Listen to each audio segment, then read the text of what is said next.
Howdy, and welcome to Tinker Tailor Soldier Fry here on the mighty Loading Ready Run Video Entertainment Network. My name is Ian Horner, and I am joining you here today from the Tilty House main production studios here, because we are still in the middle of the strange times. But that doesn't mean we can't keep doing what we love doing, and what we love doing is trying things out, because it's the Let's Try program.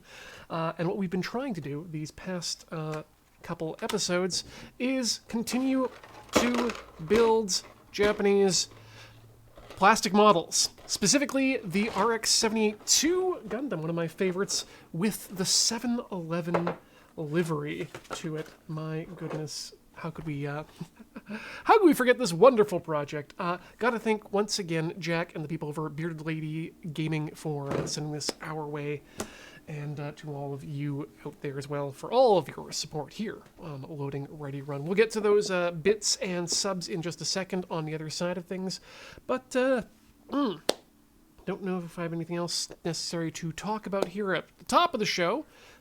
Is Ian quiet for anyone else? That's, if it is, that's something you're going to have to turn up on your end, because I am just about peaking on this end, and nobody wants that. Right.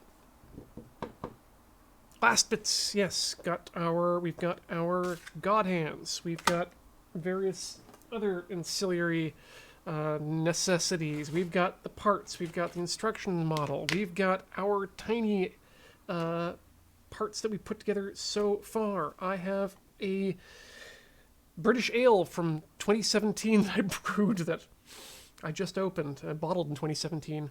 We're about to find out how this is.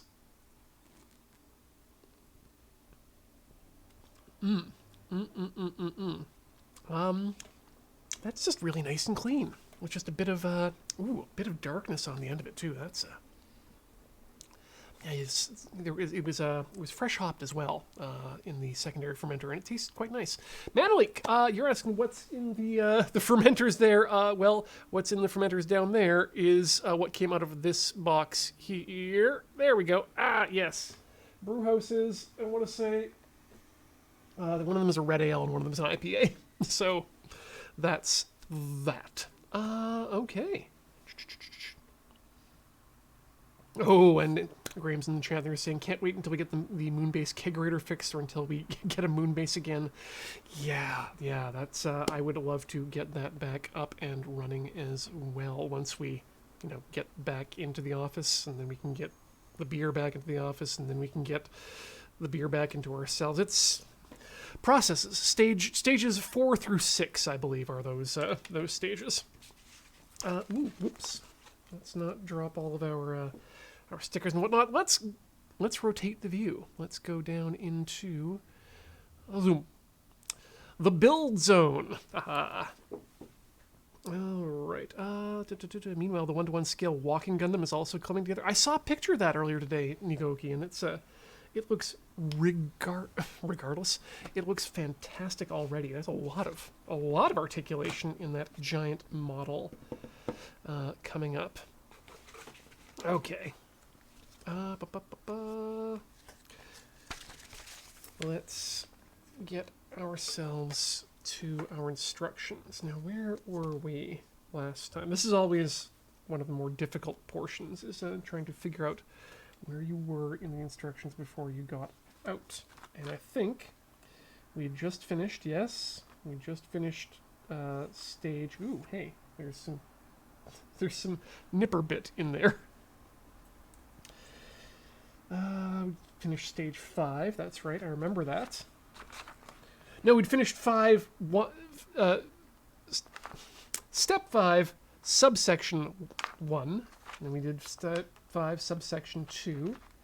Put them all together. Okay, so that's our torso. Torso boy is complete. We also have, if I remember correctly, yep, here they are. Feet. Come on. Get out of there. Feet. Little stampies.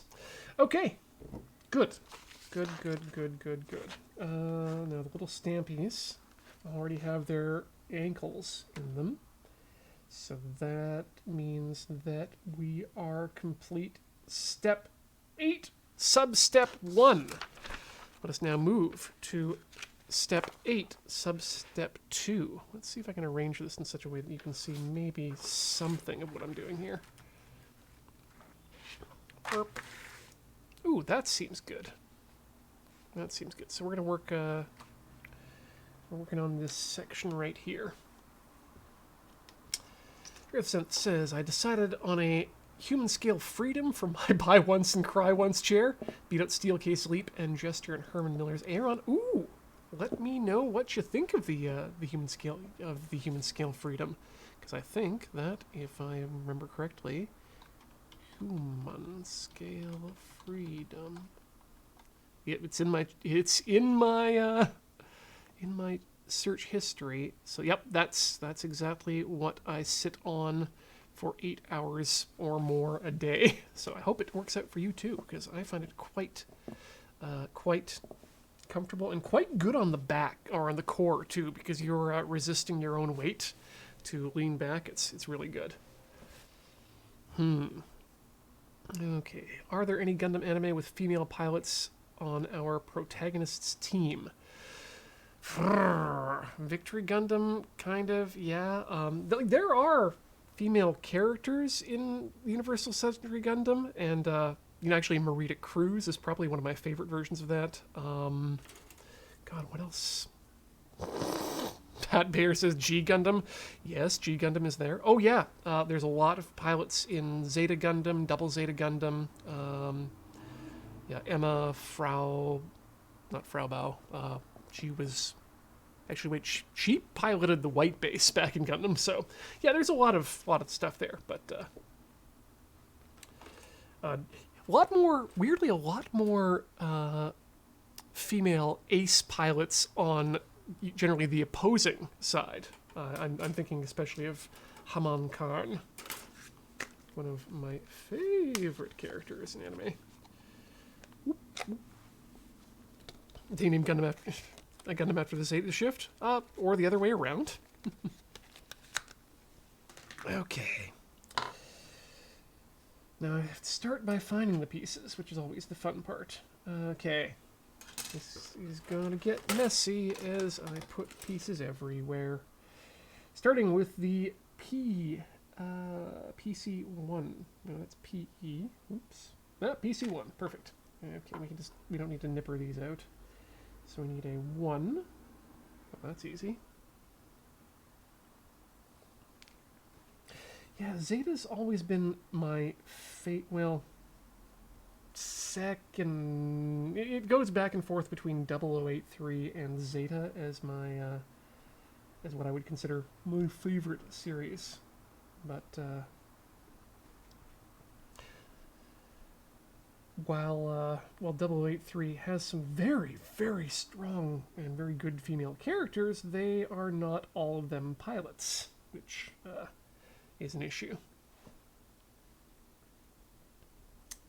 So we need 1 of those, and then that goes into the second part, and then we're going to come back and do it from the other side with step 9. Perfect. Got it. I think we can do this now. I think I now know the direction that I'm going into. Most of them are mechanics. Abyssal DM, yeah, so one of them is mechanic, one of them is actually a, I guess you could call them a high-level mobile suit designer, which is actually kind of cool. And then there's, of course, Lady Shima, the Xeon command officer, which is, good place for position of power, but why always the villain? B39, which I have identified here. I'll just snip that off, and then we get in there nice and close with the god hands when it's time. It's B39. We need B29 as well, which is on the runners over here. Perfect. Click, click, boo. I mean, we're also, when we're talking about most Universal Century series, we're also looking at some really, really old stuff. And by really old, I mean stuff from the 80s, which I guess technically qualifies as old, given that's getting close on 40 years. So I just don't know what time. I don't know what time is anymore. Oh, Kazuki, yeah, no. Victory is... the stories of Victory and... God, what was the other one? Formula 91, F91 were kind of sad, really.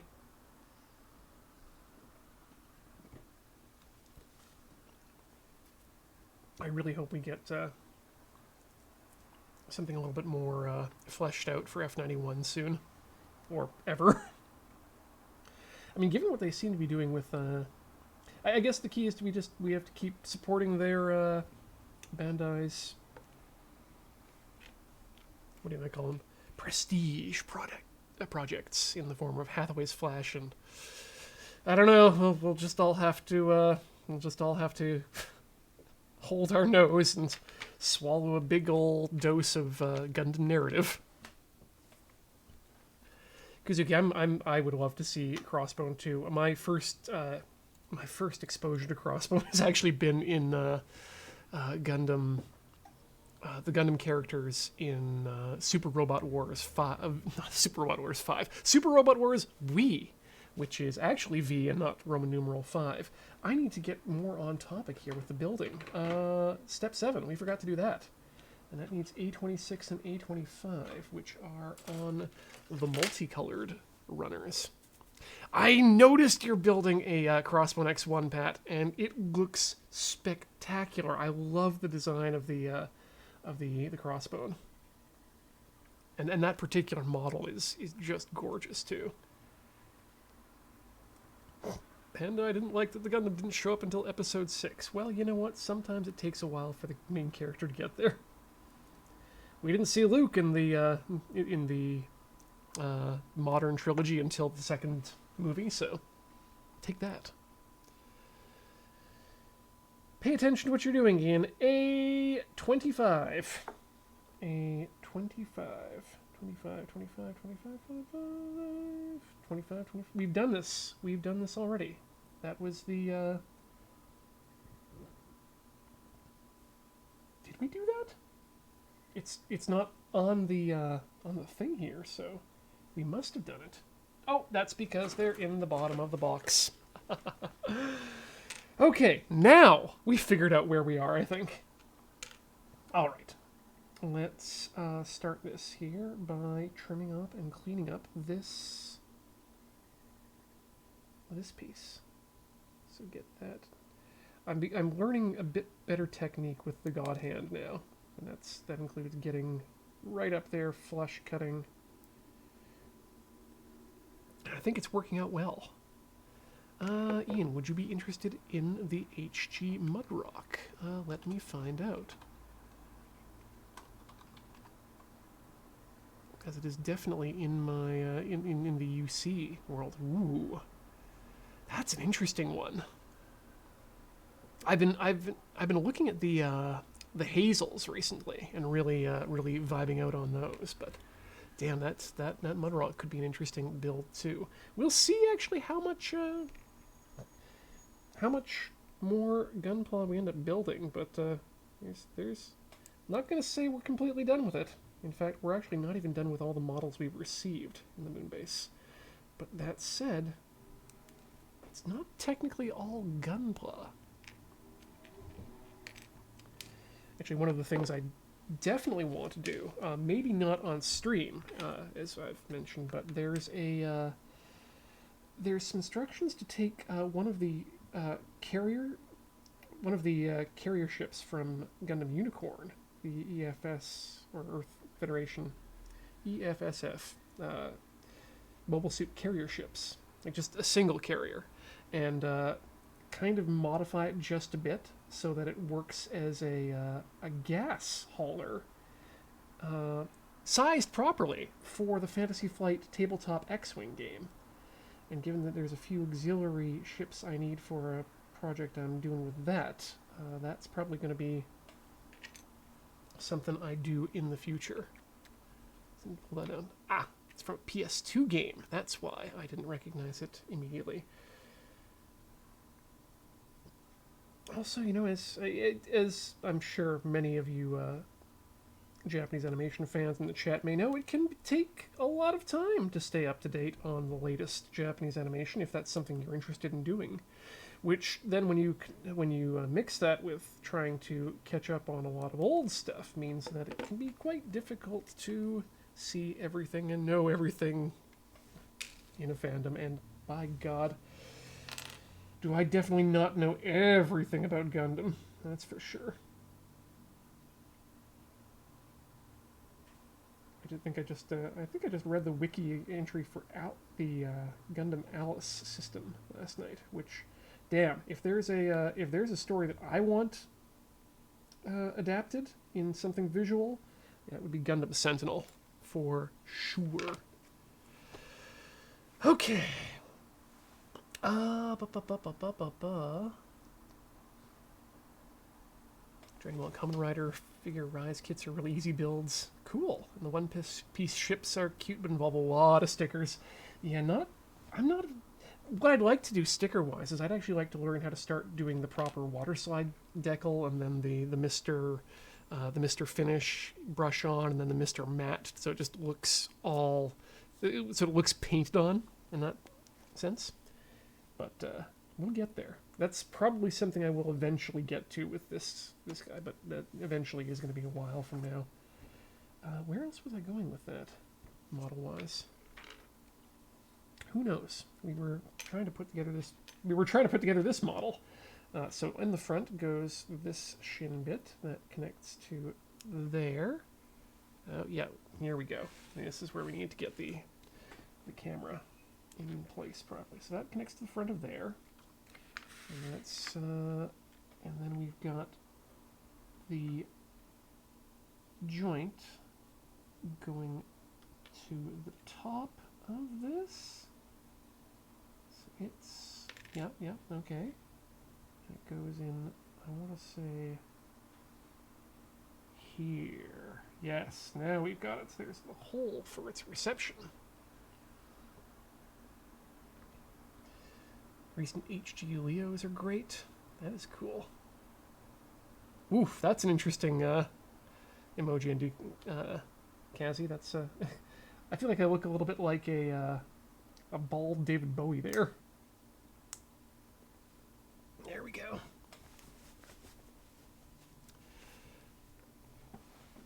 Love the Leo, great grunt. Ooh. Oh, what was the Gunpla I was very interested in? No, it wasn't a Gunpla. It was something I was watching recently that I picked up just on not on a lark.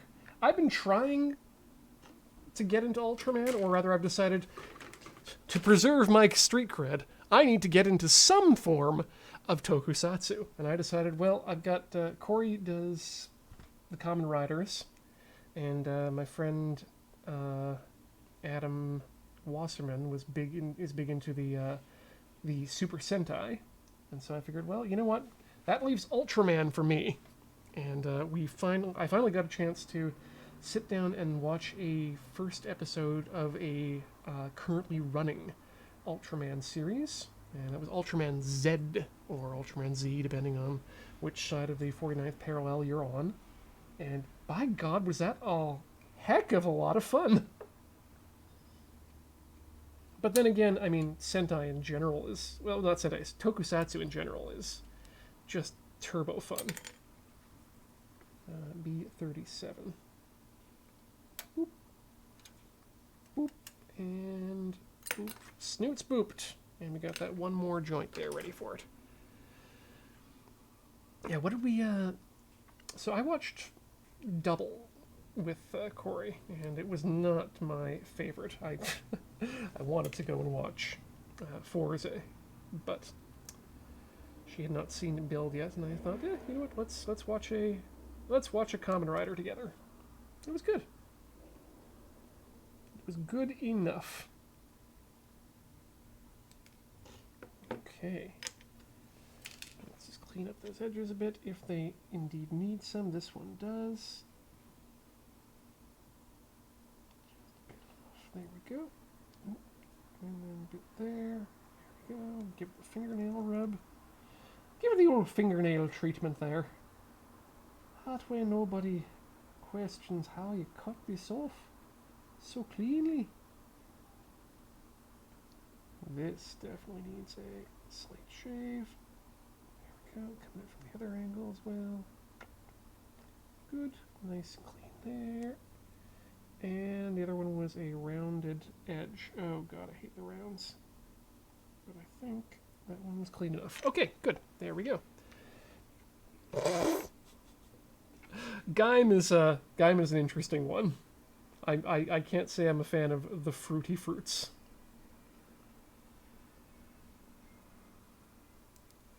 There we go. That's, I think, how you're supposed to do it.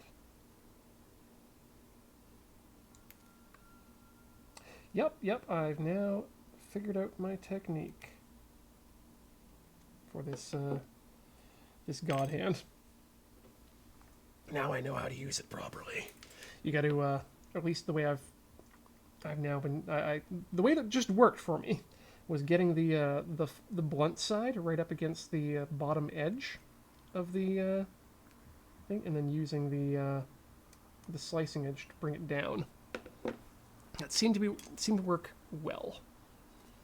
Oh, I am running out of disk space, and there is not sufficient disk space to continue recording. Good. Stop recording. Good. Please don't crash.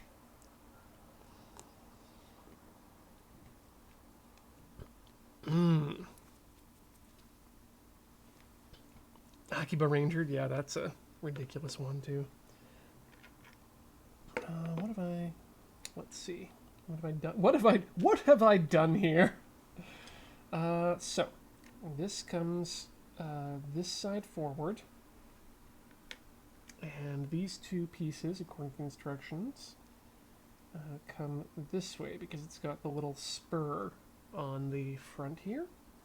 And then we've got one of those joints facing flat side down. Okay, and I guess we can just connect the dots up here too, and then we connect that up. And Bob is in fact a relation of yours, perhaps a brother on your mother or father's side. Perfect. That's one leg down. Now to do the other one, which, if I recall, means we need. Oh wait, you know what? Let's finish it up. Let's go on to step 8.3, substep 3. Laconic Lad. God. Okay, so if you remember Ultraman from that far back, did you watch Ultra 7? Because apparently, there was a large.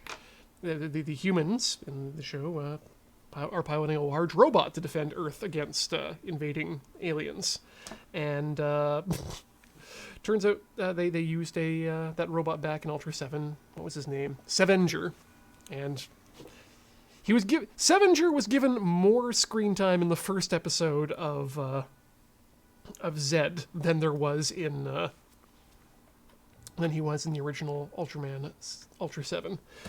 That said, God, yes, there's also Gridman, and that's probably the one I should get myself into, except that, ooh, that's setting me up for mid-90s, which I am less raring to get into, shall I say.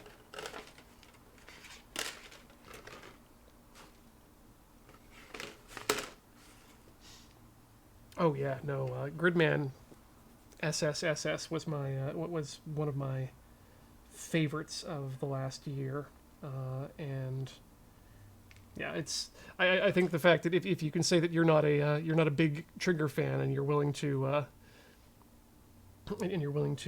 give it that kind of review, that's a good standing. I was skeptical because I am a big Trigger fan, but I have this theory about Trigger that they have the two modes, which are a prestige project and a money-making project. And I was pretty certain that that Gridman was going to be one of their money-making projects rather than a prestige, and boy, did I turn out to be wrong there. But and now they're apparently doing a series with Netflix for Cyberpunk 2077, which is not a franchise I have any real knowledge about, but they've got a heck of a team lined up for it. My father did show me the Phantomas. Have I heard about it? I don't know that I have. Let me make sure that that's the case. Phantomas.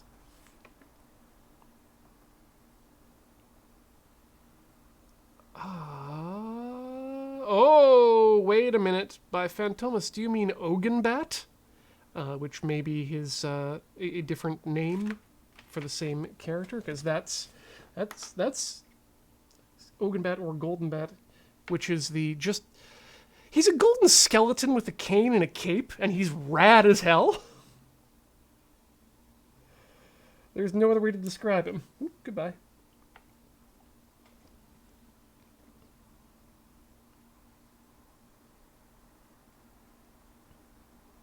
Okay, let's keep clipping these things.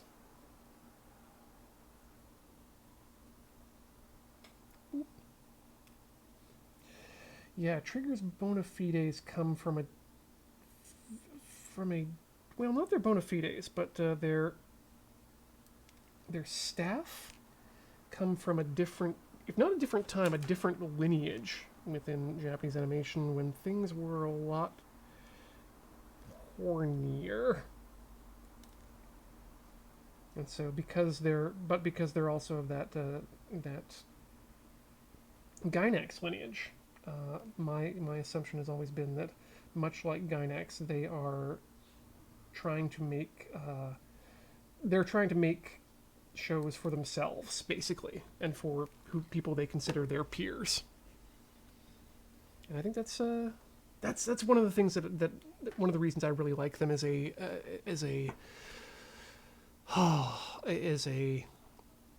studio, is because they remind me of that Brat Pack mentality of Spielberg and Lucas and Coppola, and just the first generation of directors who really looked up to other directors as fans before they became directors themselves, or producers, or filmmakers. That's a much better way of putting it.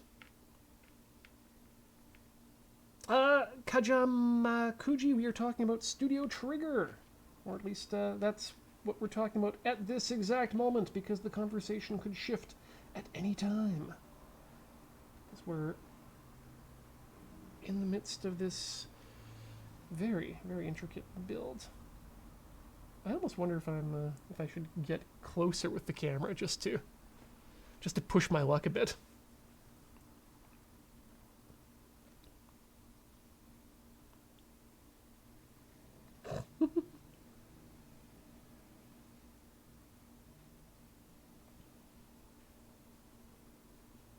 Oh, I think you're referring, Pat, specifically to Darling in the Franxx, which that definitely, to me, was categorized under the making money trigger portion.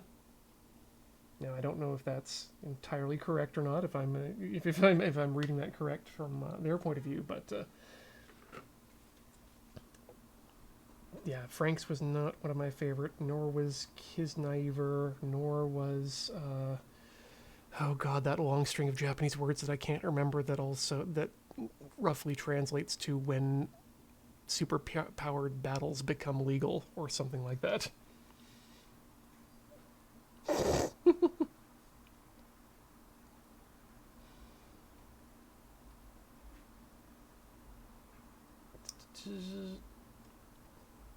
Yeah, that's now Bugberry. The way it was done as a collaboration, though, with Clover, made it feel to me like it was not them. But you know what?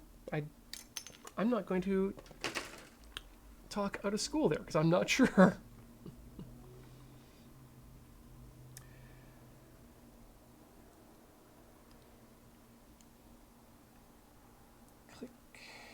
one down. Is that close enough? Nope. I'm going to need to trim that. Do it right, Ian. Do it the way you said. Yeah, look at that. Such a good cut. You can't see that because it's very, very bright white, but it's very smooth. When they become commonplace, yes, Shadow.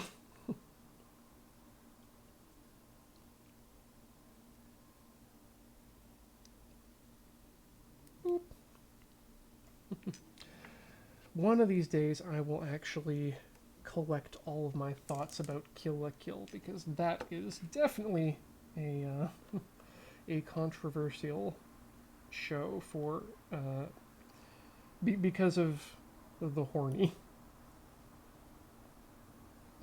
And then this goes in there, and we, friends of the show, have a leg to stand on. Beep, beep, beep, beep, beep, beep, beep. Okay. What am I going to do? If I can track down Doodle, you can see what happens when the guy who made Tenchi Muyo does his version of, oh god, no.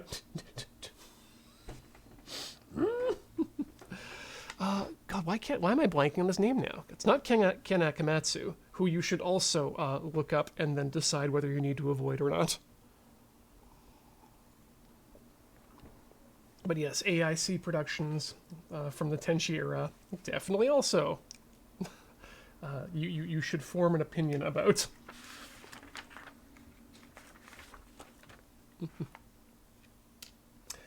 All right, 9. We did the foot. Now we're back up to 9-2, which is 2 of these PC1s. God willing, we have enough of them to finish this up.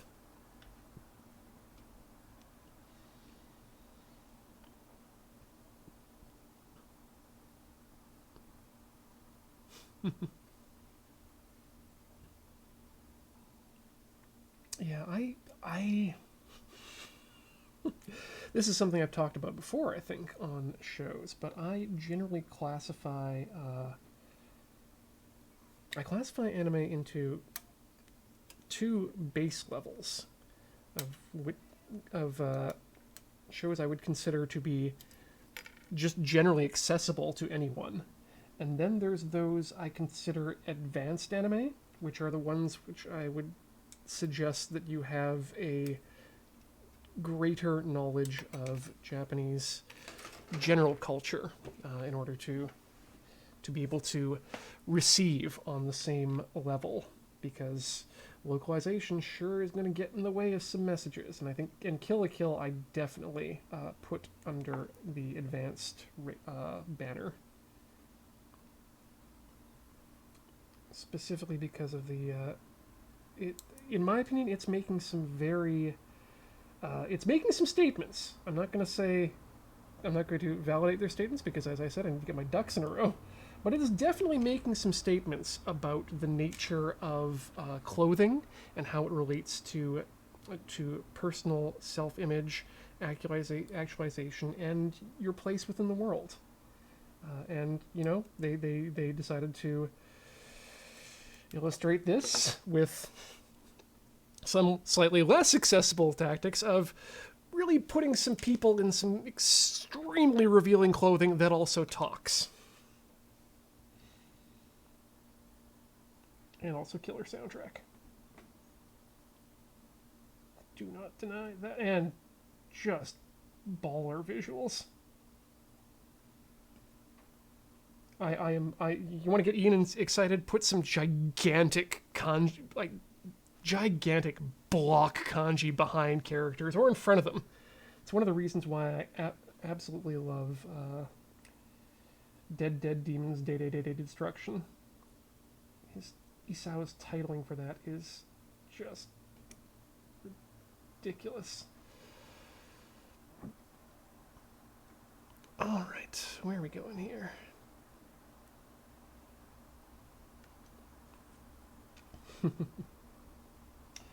Yeah, many reasons to watch many things.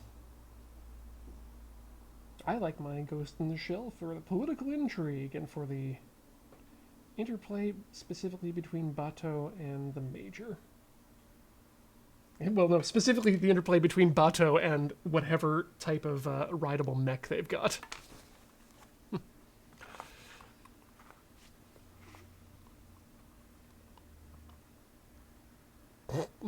Still perfect. Would Excel Saga be filed under Advanced Anime? I would not really file that under Advanced Anime because there's... It's been a long time since I've watched it, but if I recall, it was pretty self-contained. They didn't do too much in terms of making references to directly to culture, and when they did, it was pretty well explained. But I also don't think it was trying to say anything in particular, which makes it a lot easier to just let it wash over you, which is a really good... I would consider a really good way to experience Excel Saga. This goes in this way? No, it doesn't. Yeah, you're right. That's right. It was more referencing and poking fun than other contemporary anime. Trigun is Trigun's is good. Trigun's got a great intro, and it's very good. How Advanced is Made in Abyss? Made in Abyss is yes, definitely in the advanced class. Not necessarily because it's because it is specifically talking about cultural issues, but because it's I would say that you need to know what you're getting into a little bit when you watch that, because it's not the happiest of programs. And it definitely assumes that you're okay with the way that Japanese media tends to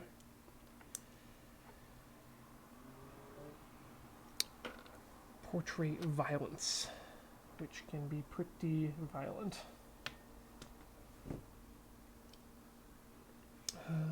Yeah.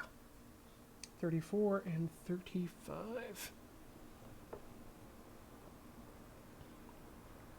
Code Geass goes off the rails. I just finished watching the Code Geass movies, and yep, that's it was a fun show, but it sure did go some places.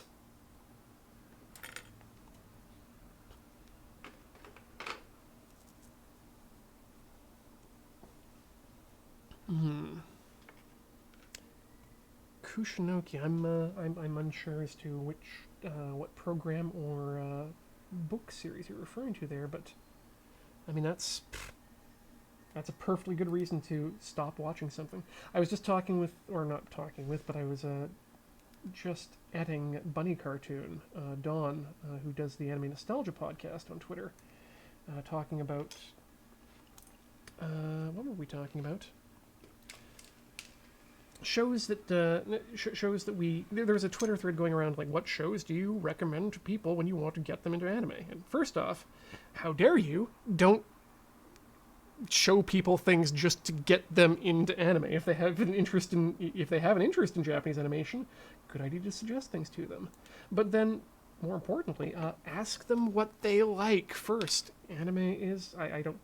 We need this on a t-shirt. Anime is a medium, not a genre. And so what I message of her was mentioning that it seems to me back in the day, and there's certainly this attitude persists to this day, that there's this need as a fan of anime that I have to watch everything and if not like everything, at least watch everything and have an opinion on everything. And yeah, no, there's a lot of anime. I don't even need to pay attention to a third of it anymore. And I don't think you'd want me to, because I'm not going to be enjoying half of the stuff that I would be watching if I was watching everything. Like that's too much television. Especially if you compare it with the stuff that's coming new from North American television, which is also good. British television, which is also extremely good, and then web TV, the streaming services, and YouTube.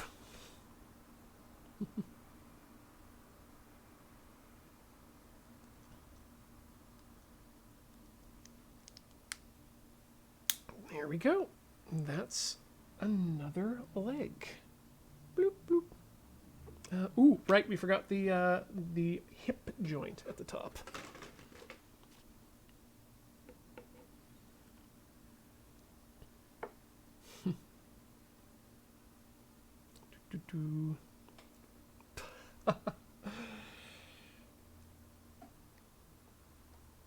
Bugberry, there's always something for everyone. And you know what? You don't have to like all the classics.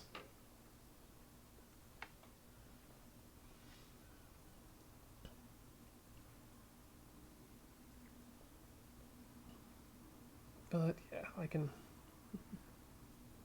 Generally, when I get a good read on people, what people like to watch or read, or what sort of things they find entertaining, and more importantly, what they don't like to see, then it's pretty easy to give a recommendation.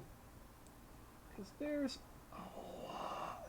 That's one of the things I like, and that's one of the things that actually brought me to, and keeps me as an anime fan, is it's not all the time, but their willingness to make programs about the weirdest, and not even weirdest, but just the most, sometimes the most mundane topics that you could do a show about, that North American TV, like The Great Passage. I could never see anyone outside of The Great Passage is a series about a guy who joins up with a dictionary publishing house. And yeah, it's a fantastic look into, well, first of all, it's a story about, it's a love story, but it's also a story about the creation of a dictionary over the course of decades, which is amazing, and the interpersonal relationships around the sorts of people who will work at the sort of a sort of project that will take longer than possibly anyone who's working for that organization. They might never see it happen. It's got a lot of parallels to space probes. Sanjufio, the anime about Karuta was Chihaya Furu, and that was another show that was like you'd never see. First off, I don't think there are any. It would probably be the equivalent of a show about like the red cup stacking game that North American schools were so obsessed with a while back. B11. That's the other piece I need off here. Okay. Yeah, give me more anime about being adults and doing adult things, full of flies and bees. That is exactly the mantra I've been chanting for years. Like I think I've often shortened the idea of it to a phrase of just give me Legend of Taxpayer Jin as an anime. Like I just want the most mundane, most adult stuff, more interesting adult stuff.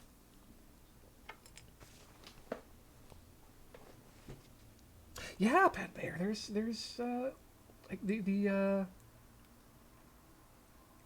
specifically the After School Dice Club was such a good show for people who like tabletop gaming.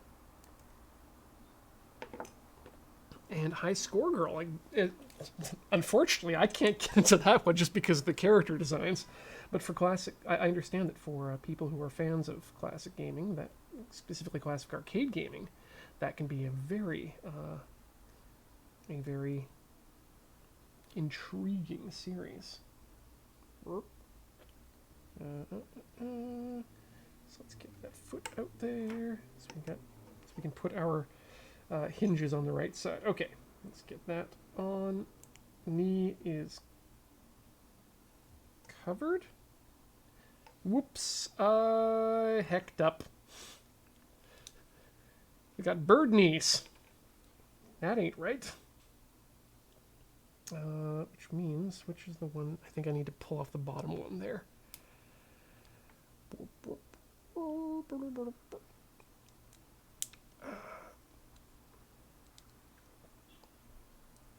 Oh, San Gifio, it's unfortunate that, yeah, there's not as much Italian animation.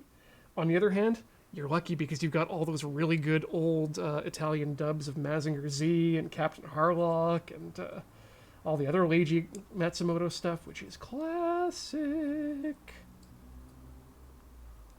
Discotech Media has put out some really, really good remasters of the Leiji Matsumoto stuff too. So, one stuff that puts me off anime is a great deal of it seems to be is very insular. What is the perception of Japanese culture I have overall? No, yep, that's. Guess what? They're an isolationist country, and I mean, yeah, they are a pretty isolationist country, and that is reflected in their cultural output. Flip. There we go. That's how we want them to go. Knees on the correct side. Oh no, trust me, I absolutely love bird knees and mecha in general. I wish I would like more of my mech to have the bird legs. But I guess the ATST from the Empire kind of soured people on trying too many bird leg based designs. Great! Now all he needs is his pelvis. All right. Thanks to it, I want a fencing anime. There's a couple good fencing manga, but no anime that I could find. Yeah, the manga world really steps up the whole the whole diversity of well diversity of story settings, if nothing else. But yeah, Kenda wouldn't be enough. My first thing that I was going to suggest was would have been Revolutionary Girl Utena, but I think you're probably looking for actual fencing, in which case that's probably a terrible recommendation. But everyone should at least check out Utena. Okay, part 10. Step 10. Step 10. Ho ho, we are making progress, friends. B18. All right, thanks for coming by to chat with us, Pat. Good luck with the it is the Crossbone Gundam. Good luck with the Crossbone X1. That's for sure going to be something very pretty on the back end of that. B18.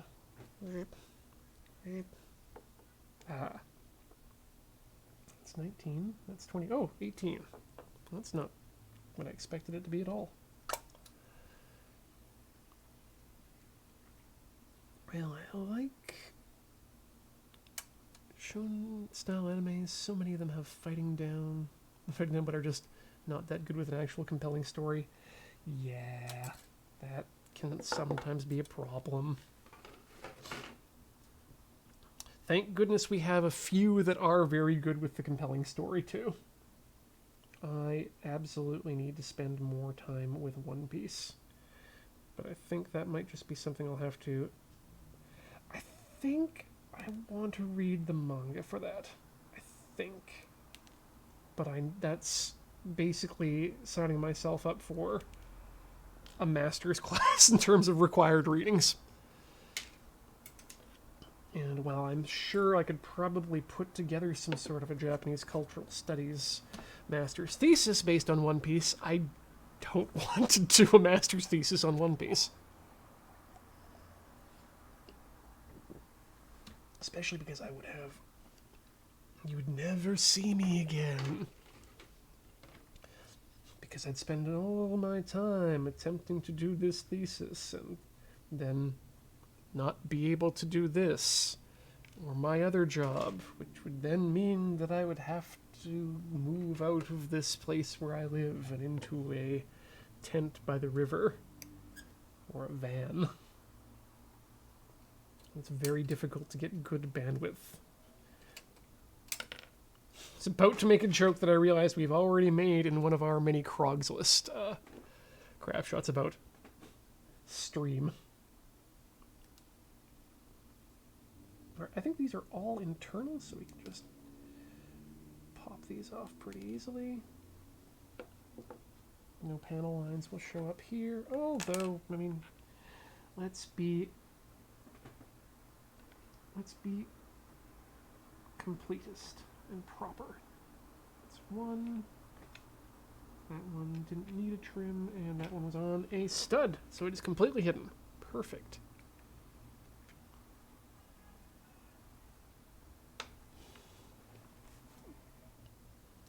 Oh yeah, Thundercat. Studio Ghibli's doing that.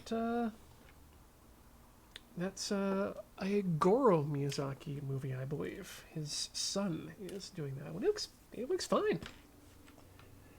This is one of my biggest bugaboos. Is that people often misconflate Studio Ghibli with only Miyazaki. And that means you miss out on, in my opinion, all the best Ghibli movies. I'm not talking about Earthsea. Earthsea does not count as one of the best Ghibli movies. I'm sorry. All right, got that in there. Okay. You know what? This to me seems like a good place for us to take a short break. So I'm going to do that, and you're going to do the same. Get up, stretch your legs, stretch your muscles, do the whole whoopity-woo. And the whoopity-woo being cycle your fluids, and we'll be back with more of this Gunpla build and more Tinker Tailor Soldier Fry in just a few minutes. Don't go away.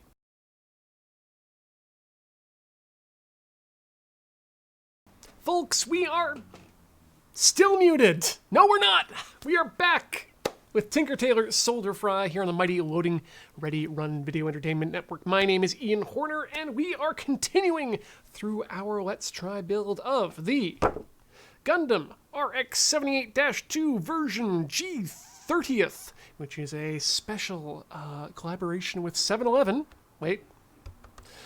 To produce a Gundam model with 7-Eleven liveries. We are in process of building right now. We are actually at step 10 of 15. That's before we start putting on stickers.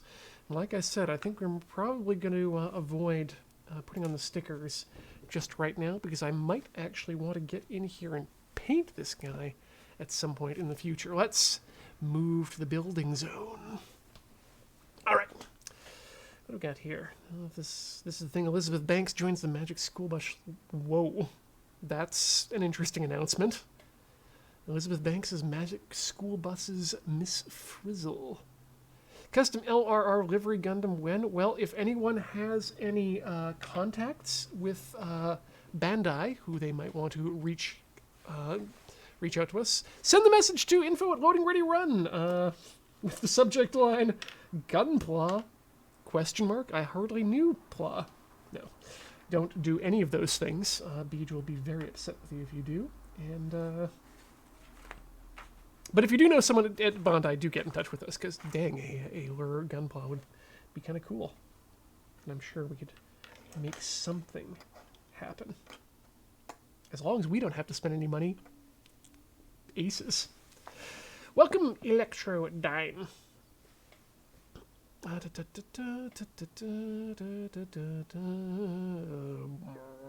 Does Ian have a Slim Jim to use as a sword? I mean, I've got the we have the little beam saber, the white injection molded beam saber, not a transparent beam saber. That's for the next level up Gunpla models. Right, so we've got our the beginnings of a pelvis that we need to put together. And for that, we need to go to step 10, substep 2, substep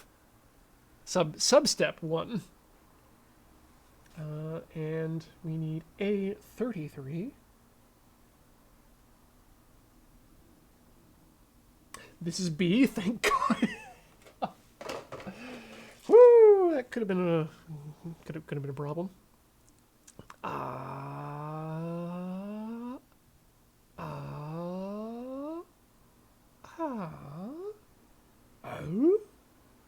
A33.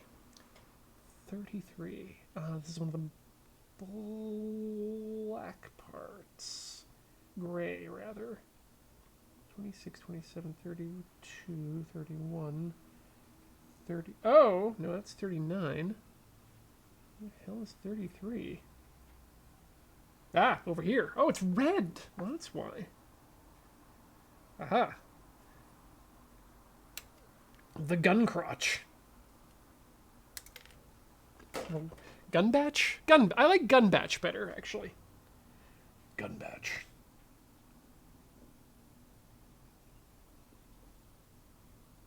It's made of gunbachium alloy.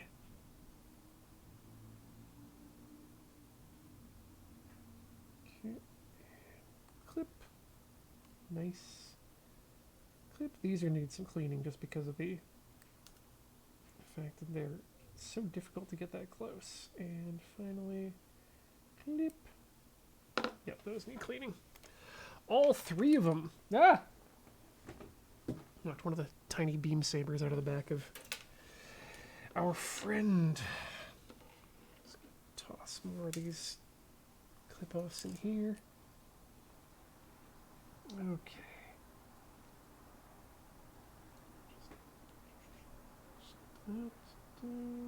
Good.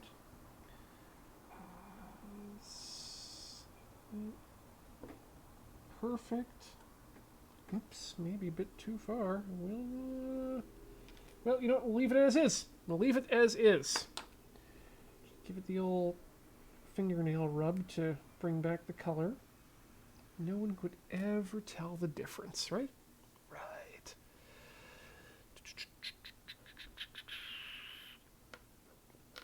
Oh, good. I'm glad to see there's some really good Gunpla guidance going on in the chat. Thank you for taking care of that, friends.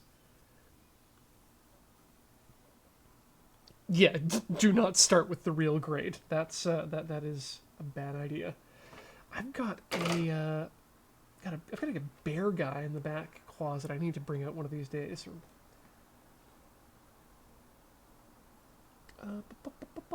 A33 and B16. That's why I couldn't find it, because it was on B. B16.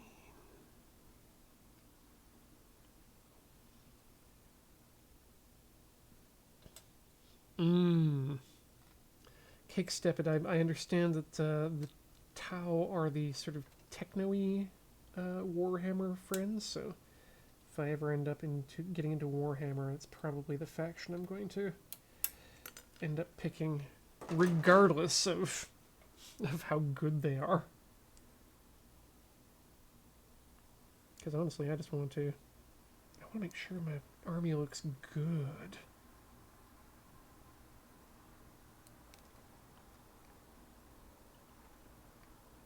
And if they don't look like barbarians, then that's exactly what I want.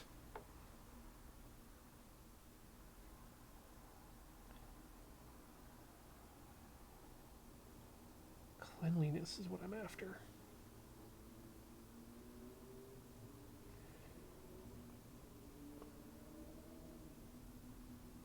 And you know what? As much...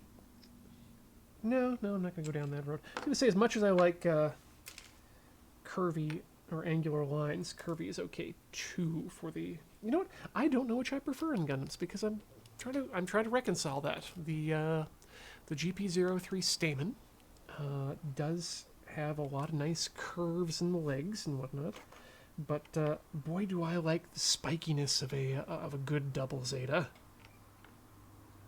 Just hard angles.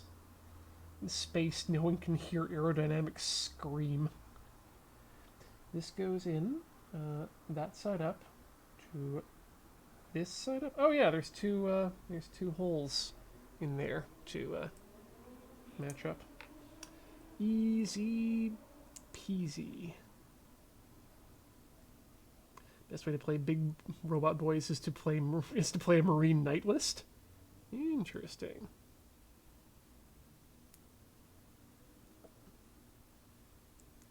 Yeah, I've never done an Armored Core kit myself. I do have one Armored Core. I guess you could call it an action figure from probably the first release of them, way back in the, I want to say late 90s actually was when I picked that up.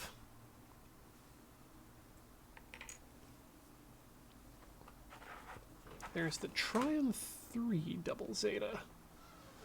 Let me see what that looks like, because that sounds like a variant, which means hello.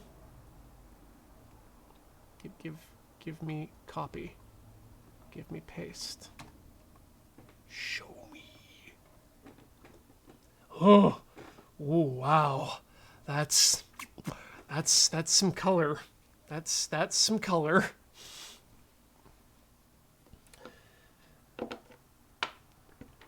Okay, got so the gun crotch has begun. Next up, we need A22 and B14. Let's start with A22. Who had A22 on their... Oh, it's that beautiful orange.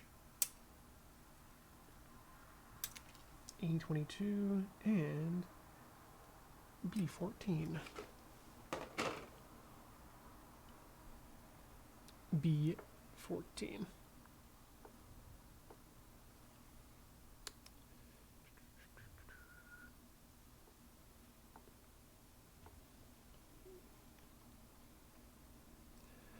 Oh yeah, no, the God, the color scheme of that one. Yeah, I can't catch the reference, but it definitely reminds me of some other. God, what was it? I think it was the Perfect Gundam, which is Kotobukiya kits often have really tight parts. Don't want to get around sanding. Ooh, don't like that. Thanks for coming by, Sian. We'll see you next time.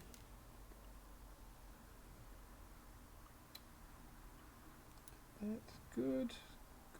Good. Yeah, I'm just doing it off camera. Why don't I do this where it's visible? Alright, and last one. Nope, do it the way you've said does it well. Look at that. Just flush. No hangy bits. What's the term for a little hangy bit off the edge of a plastic model? Like, there's got to be an official term for the little nubs. Okay, oh, this is an easy put together. And it just goes in like this. Oh, and this is one of those pieces that really sells the whole 7-Eleven livery with that orange. God, I wish it looked as nice on my screen as it does in person. Oh, sorry, just exercising the back there a bit. Okay, that was one side. Now we need B13 and A21. So here's A21.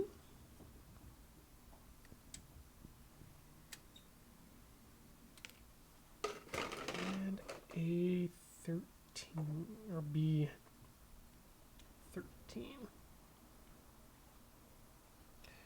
Don't stop not cutting the wrong parts Only cut the right parts.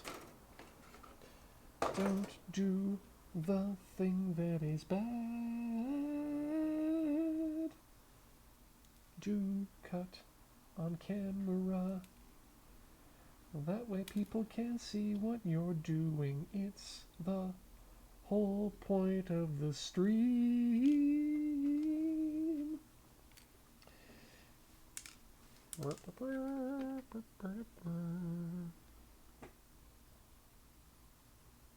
Ooh. Ian, if I heard right, you got a new Lego model recently? Square.cube, not that I'm aware, unless there has been a mail time opening that occurred. I've actually been putting away all of my Lego, given that we've completed what I called the Ian Horner Childhood Memory Restoration and Preservation project. What series is Gunpla in? He's got no pants. Gunpla just refers to it's a Japanese portmanteau of the words Gundam and plastic model. So Gunpla, which means that basically these models, these Gundams, show up throughout the entire Gundam franchise. So basically, if you've seen it on screen, there's probably a model of it. If you've read it in the book, there's probably a model of it. If you've seen it in a magazine, there's probably a model of it. There's probably a model of just about any sort of Gundam that you can think of, because there's more Gundam than you can think of. You thought I got the A-Wing or ISS models at some point. Yeah, no, I noticed a lot of people posting that they picked those up, and those are very, very pretty, but I have too much stuff. I'm just looking around right now. I'm like, I need to get rid of some of this. I've been doing quarantine has been a very good, a good method of keeping myself from acquiring stuff. And so I'm glad, I'm glad for it to be gone. Yeah, no, Thundercat, you're right. The grunt units are a little bit more rare, especially in the higher end ones. I remember back in the day when the perfect grade Zaku 2 came out, the gruntiest suit of the grunt suits, and that was a special time for fans. I don't remember if that model was any good, because I don't know anyone who actually bought it, because I didn't know anyone who did Gunpla at the time, but damned if every dealer in the dealer's room at whatever convention you were going to didn't have one of those at the time. PC2? 2! PC2.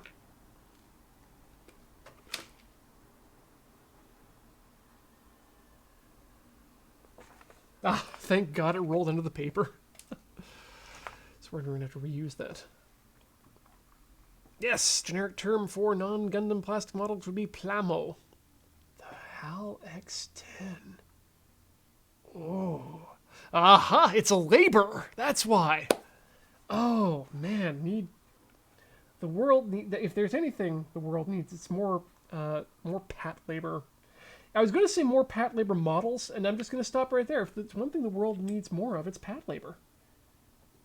Pat labor for those... Pat Labor is a Japanese television series, animation series, series of movies, and I think a live-action something or other.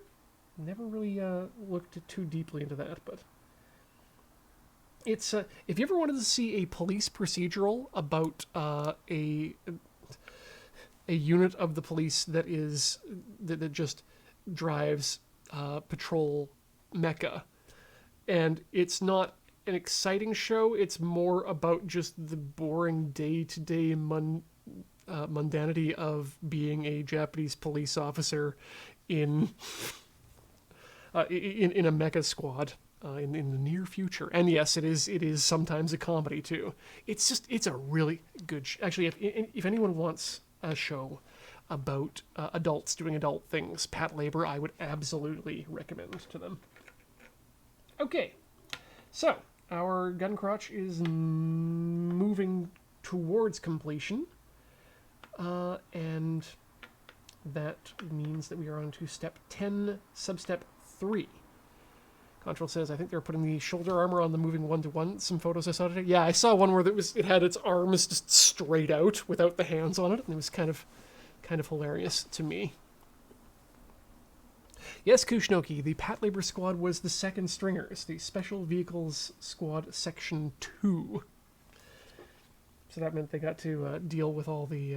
I mean, it's... Just watch it. It's really... It's a lot more fun. It's very mundane, but it's still exciting. It's funny. The characters are all fantastic, and each one of them memorable. Oh yeah, and the protagonist and main character, and I guess audience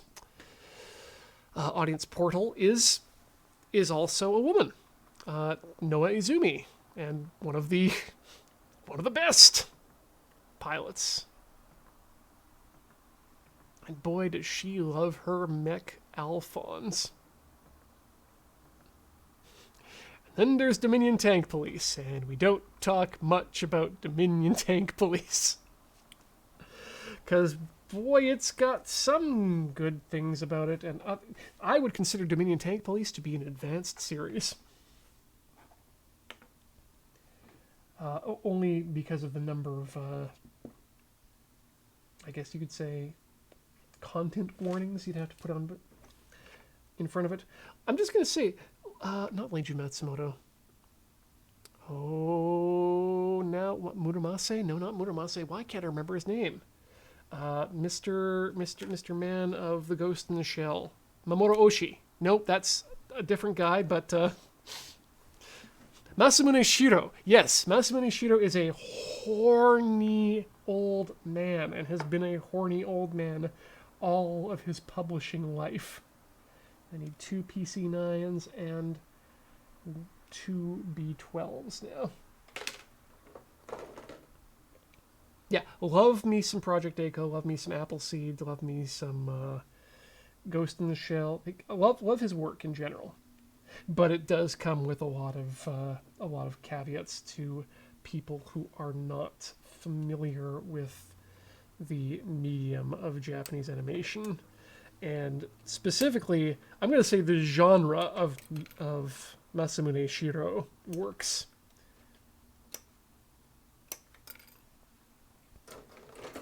Like there's something about his particular take on post-apocalyptic, well, not even post-apocalyptic, but cyber.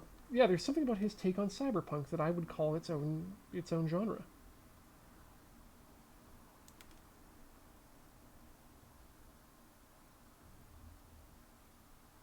It's almost like comedic cyberpunk, but it's not, because that only really applies to...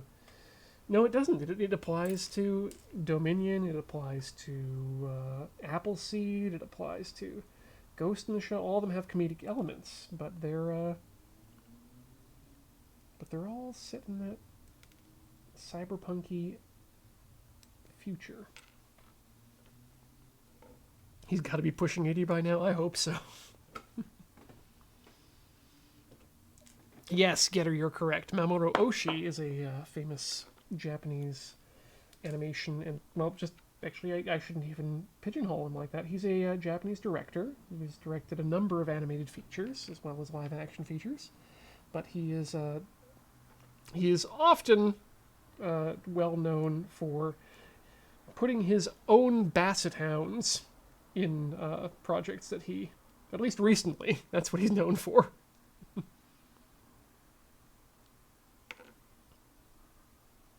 I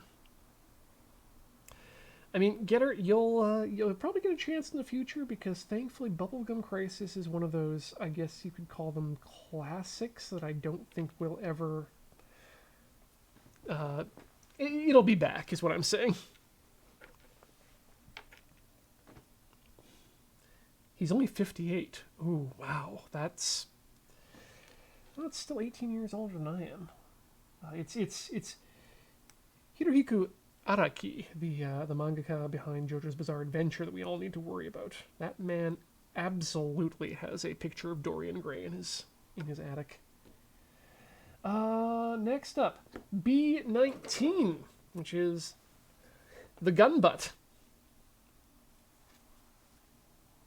Let's free the gun butt from the sprues. And in addition to the gun butt, we need the gun butt cover, which is B15. B15. Oh, wow, that's a tiny little piece here. Oh, yeah, and then there's Gunbuster. A Gynex joint.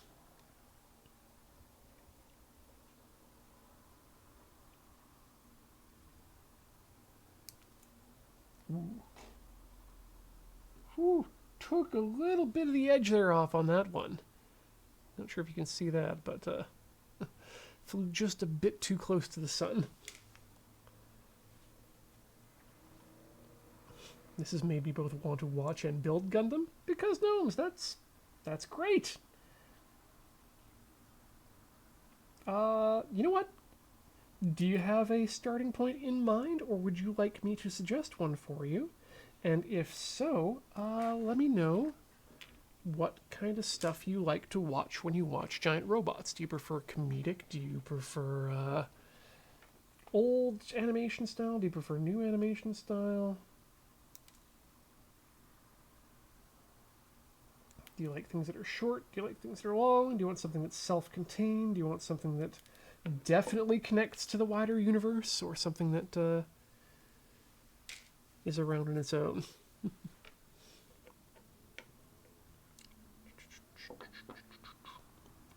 Well, okay. So, Getter, we've got the two unlit beam swords, which are just here. They go in his they friction fit into his backpack, which means it makes it a little bit difficult to keep them there in the box.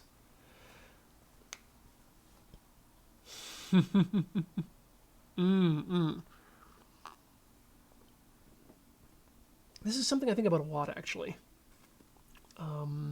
These sort of recommendations. So Getter, yeah, I love Turn A. And I know that Beej loves Turn A, and it is the only Gundam series that Beej has watched all of. I think I made him watch a Zeta movie at some point, although he may have just walked in to the room while I was watching a Zeta movie. This is a while back when we were living together in Edmonton. But yeah, I love Turn A, but I don't think it's a good introduction to Gundam, because, well, first off, the titular Gundam is nothing like what you're going to see from the rest of them. And while the music is good, the characters are good, it's not a good introduction to the Gundam franchise. I would say that's probably the third Gundam series you should watch. And War in the Pocket, I kind of feel the same way about as well. While it's one of the best stories in Gundam, I feel like if you go into Gundam watching that first, you're going to be very, and that's specifically the kind of thing that you love, you're going to be very disappointed for future Gundam series that don't have quite as much of a I want to say less high impact or less conventional battle story. Like the big, there is no big picture in War in the Pocket. That's the point. It's a small story set within a much larger war. So yeah, 8th MS team is ideal. Me, I really like to get. I just loved 0083 Stardust Memories, and I think the reason I like it is that it feels like a Gundam.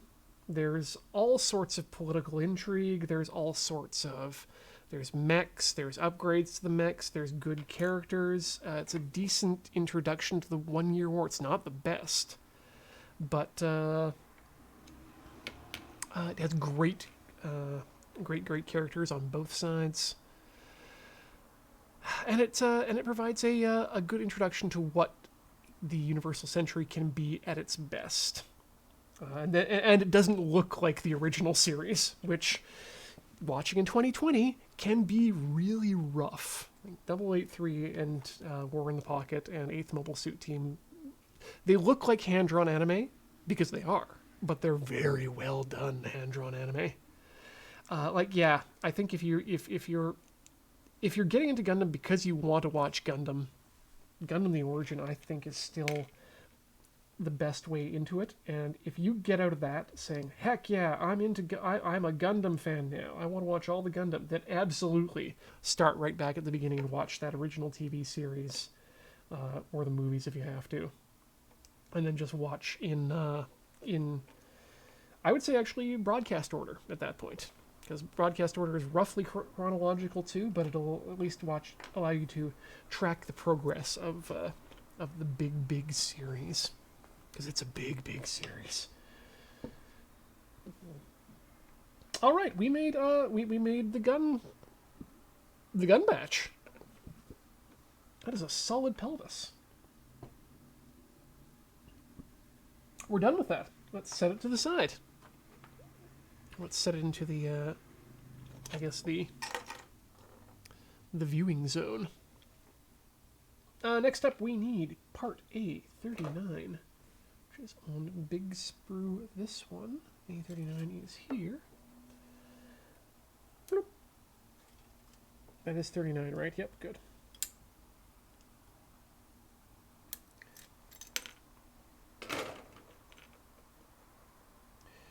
Yeah, the thing about these God hands is that you've got to be careful when you're placing your cut, because you could just sail right through the plastic in a non-sprue area if you're not careful.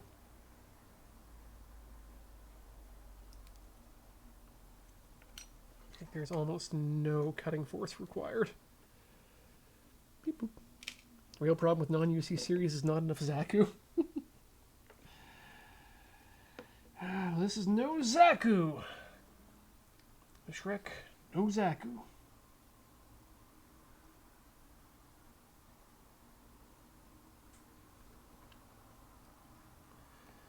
The Leos just aren't the same.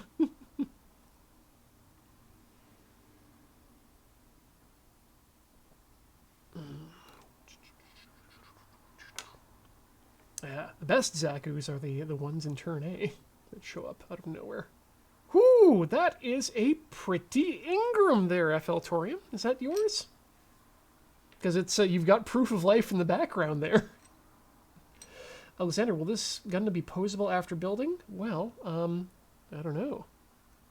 You tell me how posable this Gundam might be. Actually, this is oh, what's the new one called? It's not real grade. It's not perfect grade, but there's a new grade that Bandai I think it's world grade that they just released. That's amazingly posable. Like, I'm trying to do a whole like hands behind the head thing, and it's, we're having troubles here, but that new build style has no it's not platinum grade. Death like cats. It's God, I'll see if I can look it up here. Impossible grade. Grade Gundam.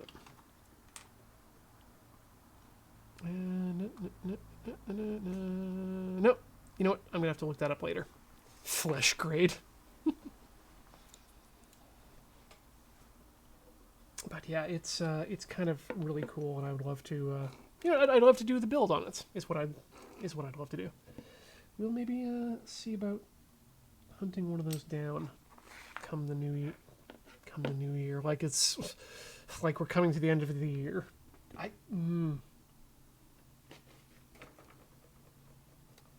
2 on the PC. Goes upside down. Okay, and this is just an interface for the pelvis. So we've got literally 2 vertebrae here.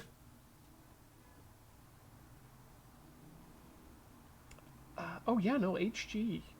Gundams are, they're usually pretty good. Like, this is going to make a nice figure when we're done with it. And, you know, if you put the work into them to, you know, fill in the, fill in seam lines and really sand and paint the thing beautifully, you can get some very, very beautiful display pieces out of these. Even the small ones. Oh, Manet, that's that can often be the case with Gunpla. Talk to Jeej sometime. Our good friend Jordan, who currently is not streaming, but back when he was, he built a Sinaju, which is a sleeves. I mean, it's an antagonist mobile suit from Mobile Suit Gundam Unicorn, I want to say. And boy, does he have opinions about the strength of the waist on that, and not so much.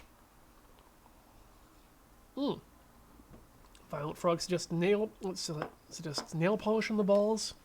Yep, I've also heard white glue is a good thing to firm up the balls. That's a phrase I didn't want to say on air, and I'm really glad neither of my hands were in air when I was. You were going to firm up the balls.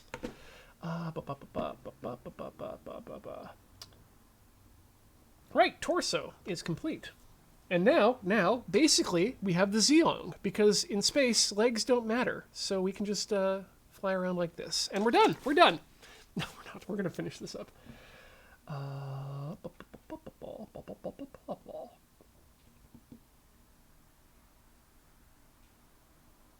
It was Gloomhaven or the RX-93 new hardest choice of your life. Ooh. I mean, Gloomhaven's a good choice, though, I think. All right. Yes, exactly. Thank you, Armstrong. I never get that quote right, but legs are for show. The upper brass just doesn't understand. That's a joke from the original Gundam series, for those of you who are not aware. Just watch Gundam. Everybody watch Gundam. All of you. Everyone. Every 295 of you out there. Then we can all have... Okay, so perfect. So, what?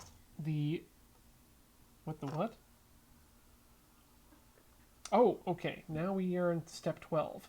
Step 12, helpfully, gives us the information we need to know that we can jam something up between the legs of the Gundam in order to help them stand up. I think I've got one of those stands in the office. I believe someone sent one in a while back. I can't remember who, so I'm very sorry I can't remember your name, but thank you for that. And probably end up getting used on this, because this is my premium baby so far.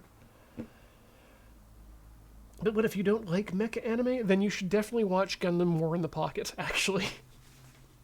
Because it's probably the least mecha focused of the Gundam series.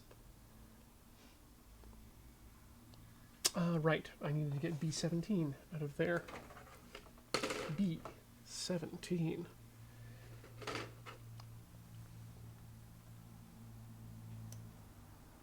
Which is now just straight up. That's the hips. Wow. If I ever need a hip replacement, I hope it's not this.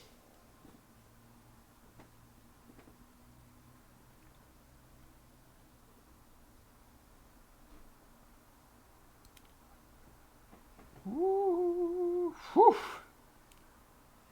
Times you're worried you trimmed too close and then you realize you trimmed just enough. That is a sprue, right? Yes. The God Hands trim so cleanly that sometimes I wonder if I'm trimming off parts of the piece or if I'm just trimming the sprue from the pieces. Thumpy Abigail, you like Robotech, and that's A-okay, because I like Robotech too.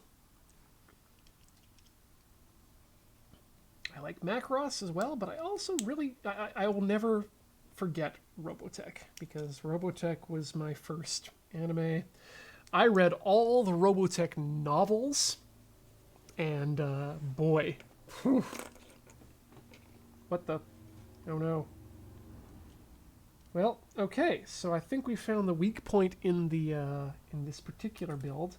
We may need to add some glue to that in the future, but not before we do what we want to do with this in regards to painting, etc.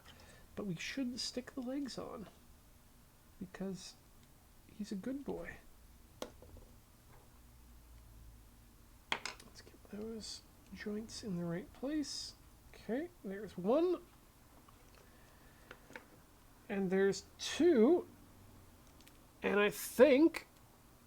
Oh no!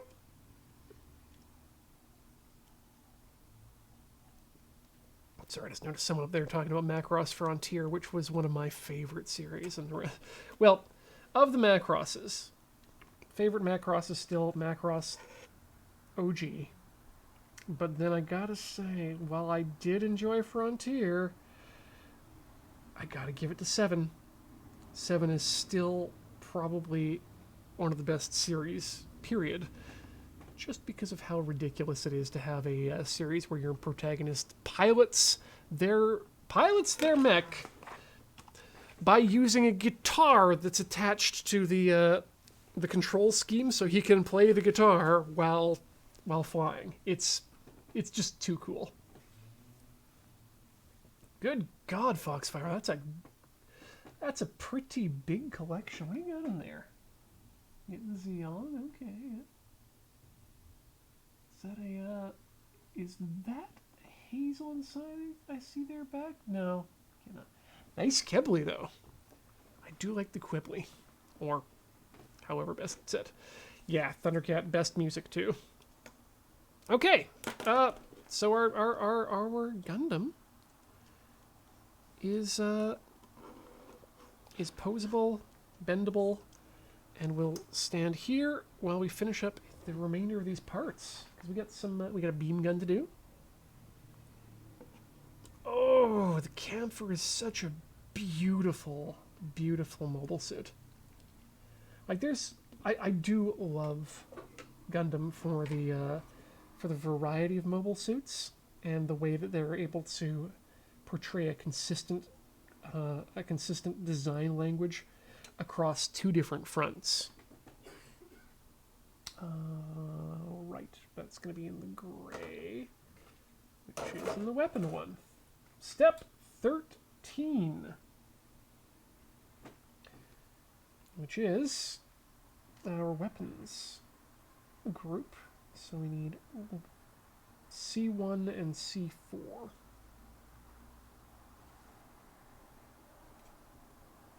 I guess, and C... No, just C1 and C4. Well, all right then. Who's ready for beam rifle?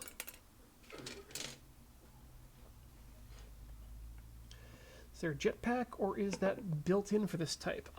This one, Lysander Gustav, has the built-in rocket backpacks in the back.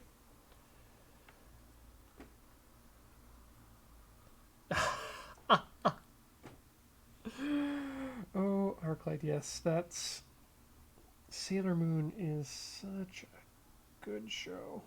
And such a good show for so many people to get into. Or through, rather.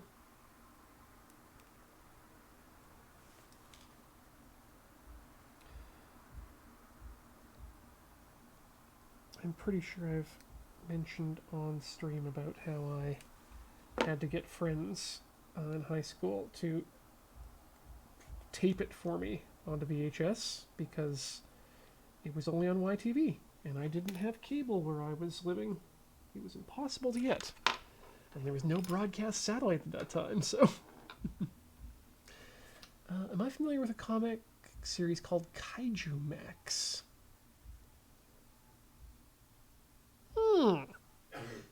I've never heard of it, but it does sound like something that should have passed my radar at some point, given my proclivities towards these sorts of things. 4. C4 looks to be the clip, so let's get that there.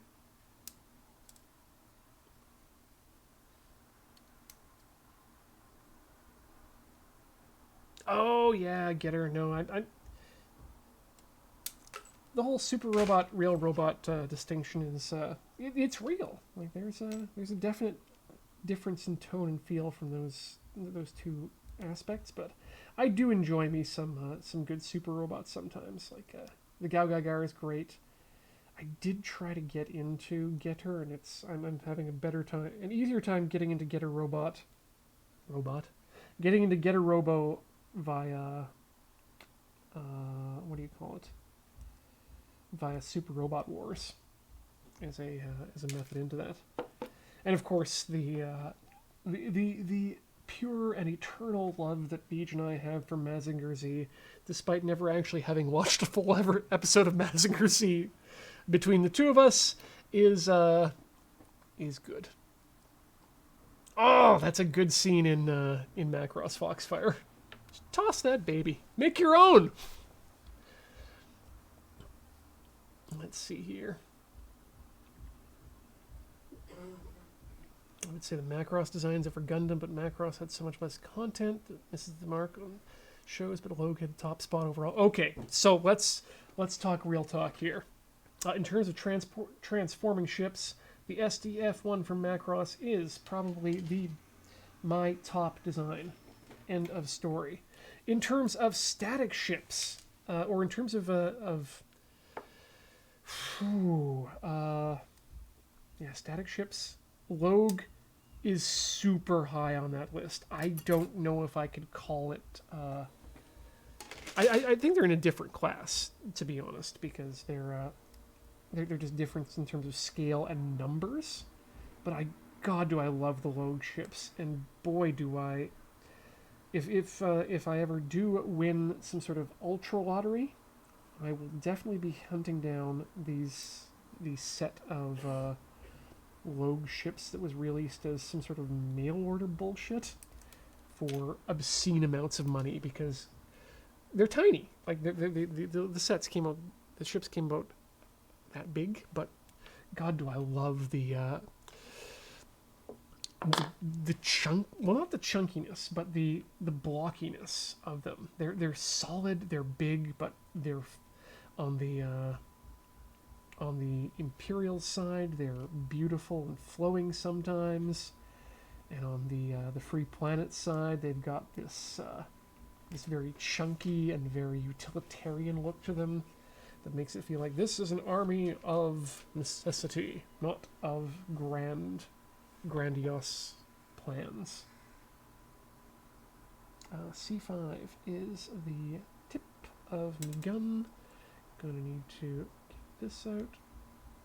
So I'll just get that out, and then we'll trim it up. But yes, Thundercat, I am 100% behind the SDF-1 as one of the all-time best ship designs, period, and definitely one of the best carrier designs.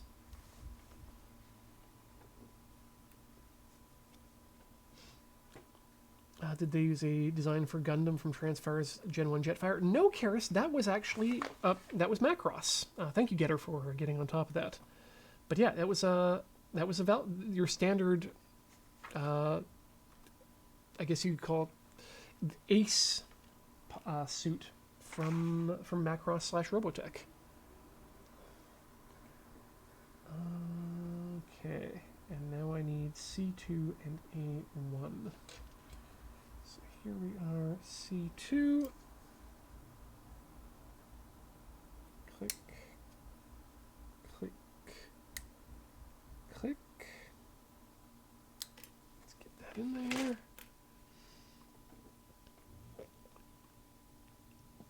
Oh, the VF1 is the Macross original. Yes, thank you.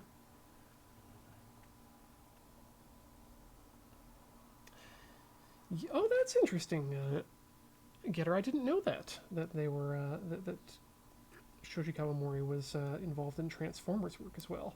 What I recently found out that kind of blew my mind and upped my respect for the man was that he apparently designs a lot of his works in Lego first to make sure that they transform the way that he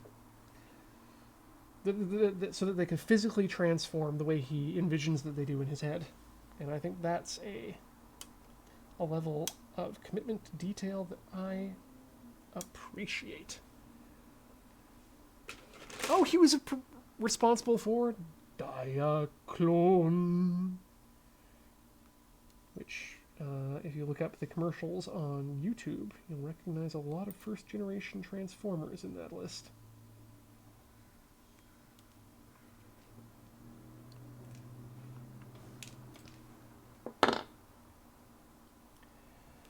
Okay, and this little orange piece needs to go in here.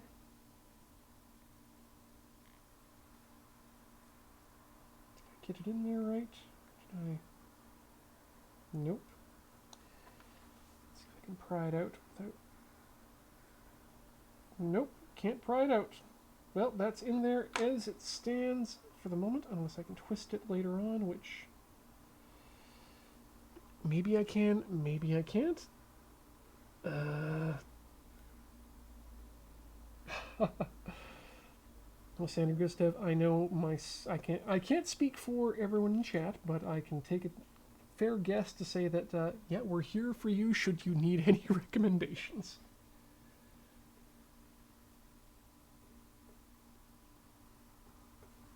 All right. Oh yeah, no, I knew he was involved in Escaflowne, which was great.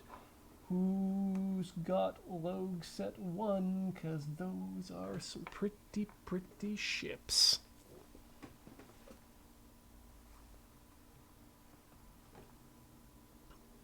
Alright, I need to heads down a bit here to finish this gun. So put the other side of the gun on the side. Now it is one gun. And then we just put this bit over the barrel, the Ole biscuit barrel. Talking fim bim lim bim bim bim. Bim bim bim bim Ole biscuit barrel. Very silly. Not. Okay. Oh, good. I was looking at my gun and thinking, do I have the hands on wrong? And no, I don't. So good. So good.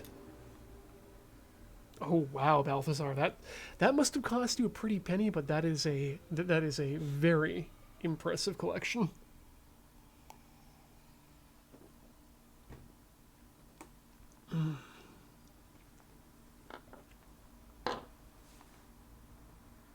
Huh. I was not aware of that, Thundercat, that the dub of Escaflowne just completely has a different plot point. That's troubling, actually, to hear. Oof, yeah, no, that's... I remember pricing out the Logue ships when I was... the last time I was in Japan, actually, in Akiba. And it was a case of, I can't do this right now. But I did manage to C12, C16, C14. Seems good. Okay. I did manage to confirm that I have not finished my Logue side stories, and so still in the process of watching through those, and they remain fantastic. And I can't believe I waited as long as I did to get into them.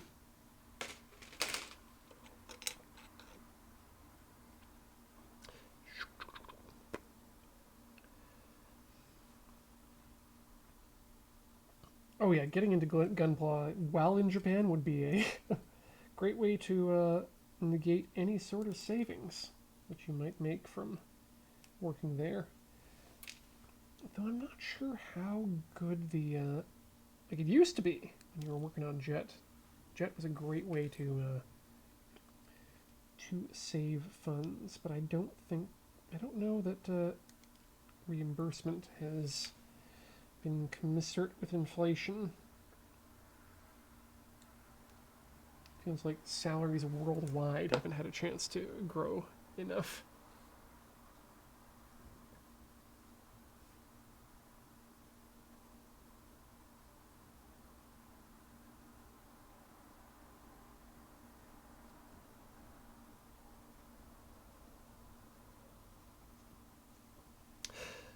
Discordian token. I hope that's I hope that's not you at Knott's Berry Farm because your butt's too big for the roller coasters.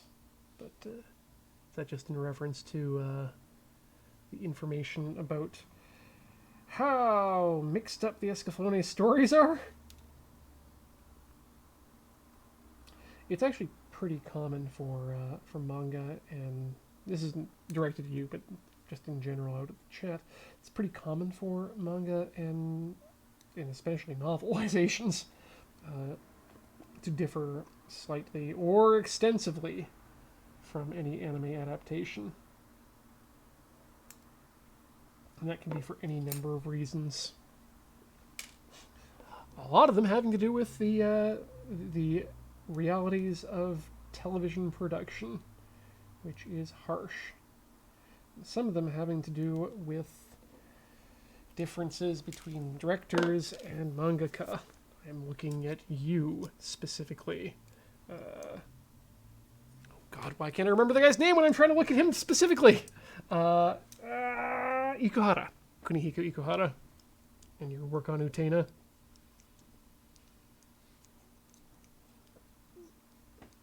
Okay, let's put that in there.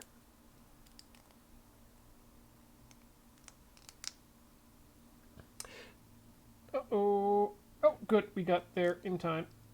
I thought, Discordant Token, that Full Metal Alchemist's first release had more to do with the fact that it was that the manga wasn't finished at that point, which is another problem that can happen with series, and hopefully one that the industry has learned by now to don't start the anime adaptation until the manga is over or almost over.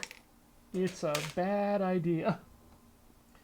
And C15 as well I need. 15, there we go. Gotta say, it's starting to get quite dark in here. There you go. Whew. Dark in here.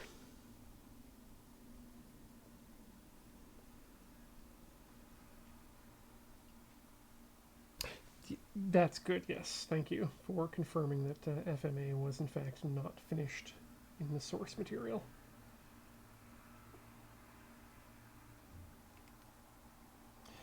Because the only other option is, other than making up an end to your story, which is never a good idea, is you take the Naruto route and just make up stories that didn't happen for a couple of years while you wait for the manga to catch up and surpass for a while, so you've got enough runway before you finish the series.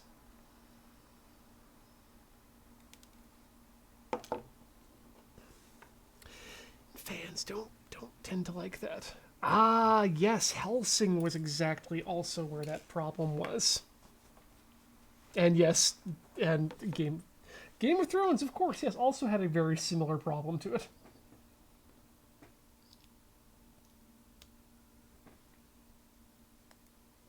Okay, and then, how does this work?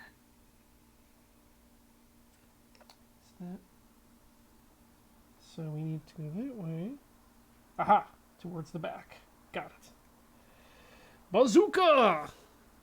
Bazooked! Ow. Okay, that's one more thing down. Weaponry complete. Ooh, hey. I think this is our last piece of work here, friends. Might as well get the hands out while we got them here. So let's pop our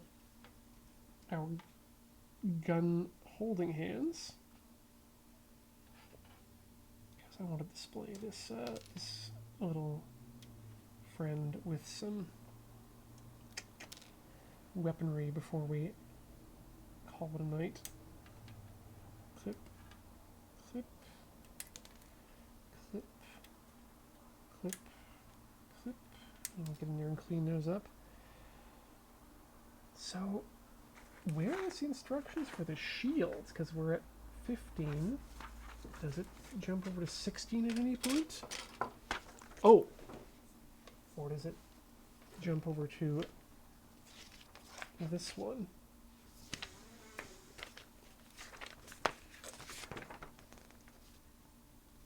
15.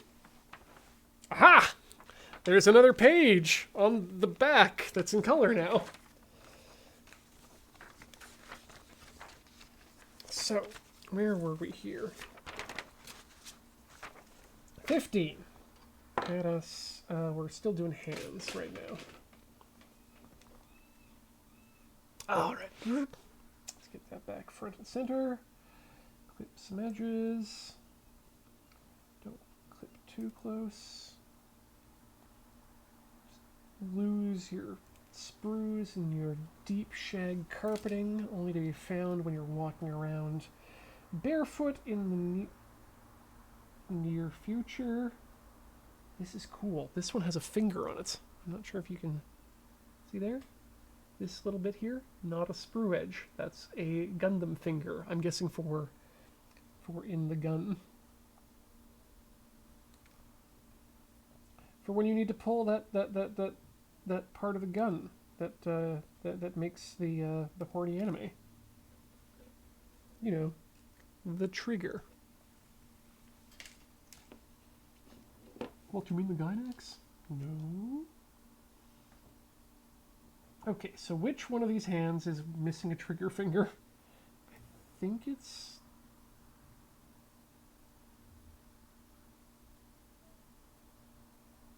this. Yeah, I think I got that right. First time, every time. Let's get a fingernail rub there again to take care of that plastic whitening. It's my own fault. There we go. Okay, now we have hands that can grasp, which is going to be important because we're going to make him grasp something. Why am I gendering this Gundam all of a sudden? I have no idea. Okay, let's put those fists up there. Engage! Hand-holding fists. Now I have definitely... wait. So these are both right hands. Let's put that right hand, and then the left hand, I guess, can just be the fisty. Agatha or no. Wait, do I need to pop that off for him to hold gun? I think I do. There we go, yep. And then pop the hand cover back on.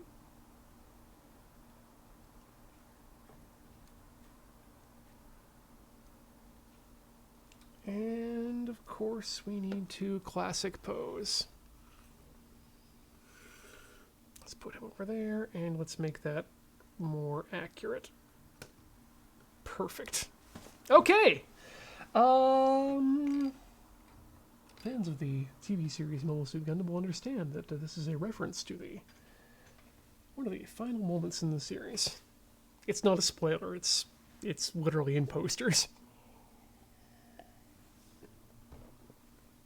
Okay. 15. We need C8. C7 and C10.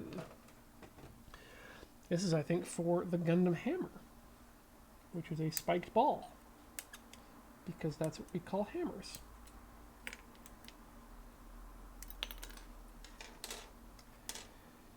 Okay. Let's...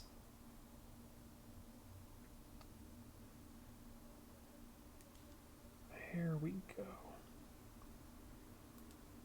Nice and flat.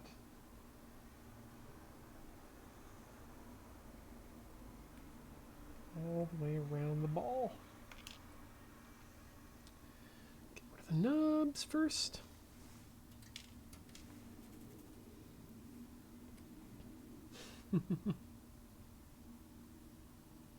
Persona 5 Figmas. God, I do love the Figma line of action figures. If you're a fan of any sort of Japanese property that might have merchandise that would include some sort of a, what you might call a action figure, check out the Figma line, because they've got some really, really well-made and really, really well-posable figures. C10. C10 is tiny. So tiny. Why are you so tiny? Don't bust this up. Whew, almost bust that up.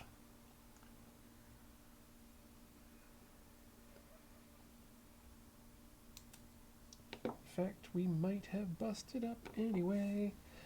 Just chopping a little bit of off the end of this piece here.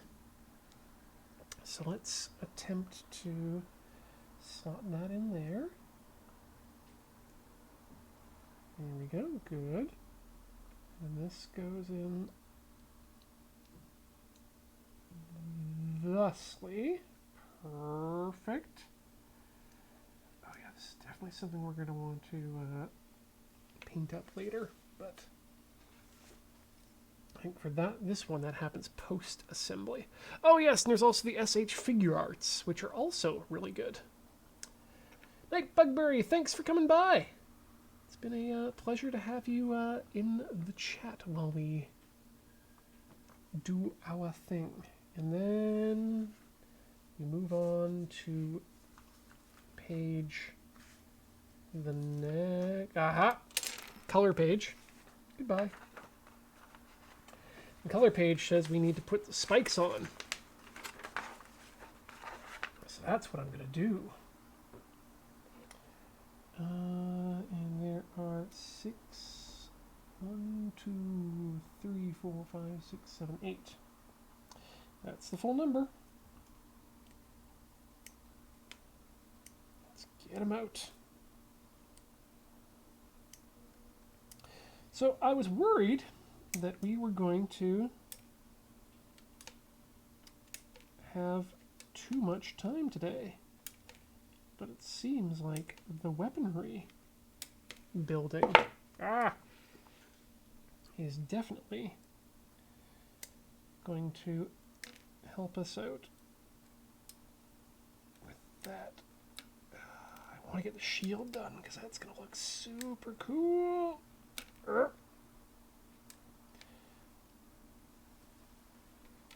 Okay, good.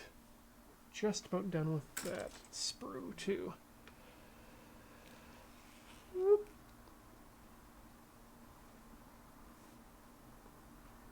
Alright, let's get right in there. That one came off on its own.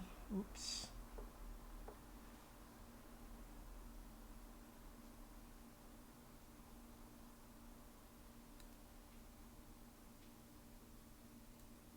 Whoo-wee. This is some very up close and personal clipping that's being done here.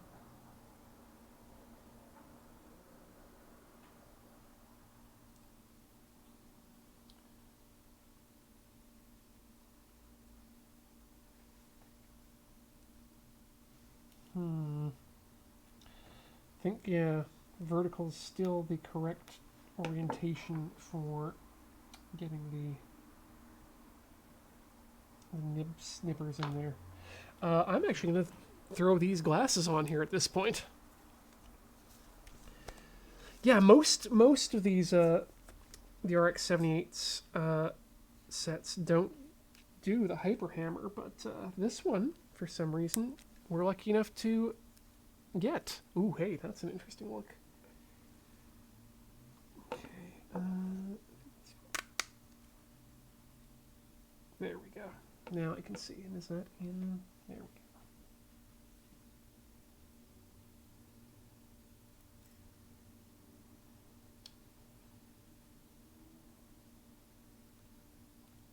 go. Good. Yeah, these are not as good as I'd like them to be. Cuts, I mean, is what I'm talking about. Mumble, mumble, he says, under his breath.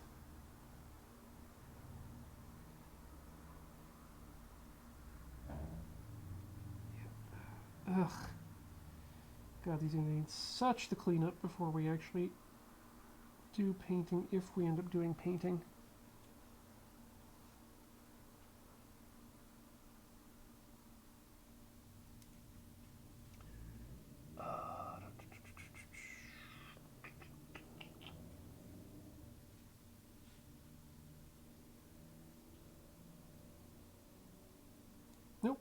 Don't like it. Don't much care for these pieces.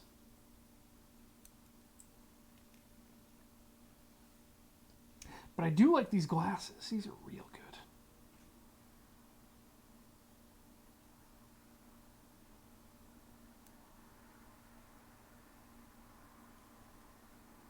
Gotta empty the extra sprue bits out of the God Hand before we continue on. Ah.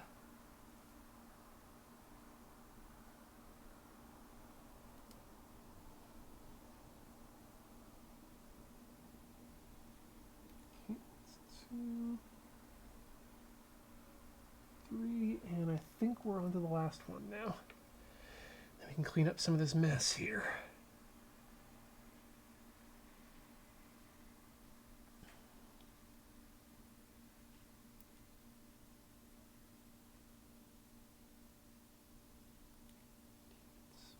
And finally, this is all going to get gummed up with primer in the future anyway, so. Less of an issue than it would appear. It's my obsessive nature to keep my workspace clean. That's a problem.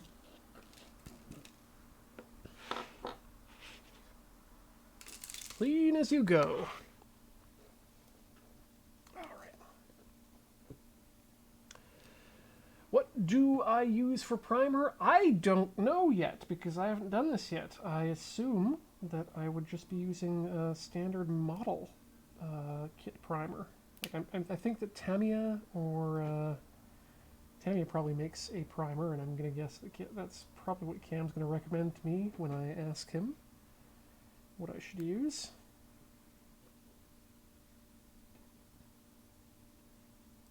I mean, like, I'm probably going to end up using Tamiya products for just about everything when I end up doing this. But I know that on, is it Gunpla.net, they've got a pretty good they got a primer on primer. Take that, people who think it's always pronounced primer.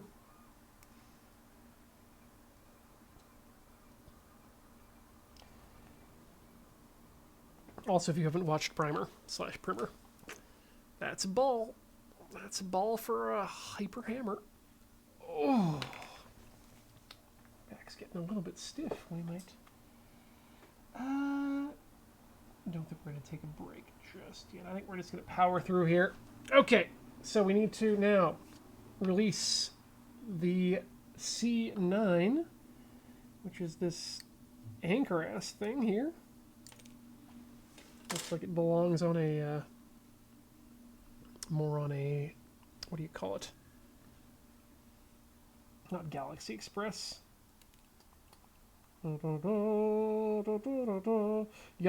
Yamato, thank you. Myself. I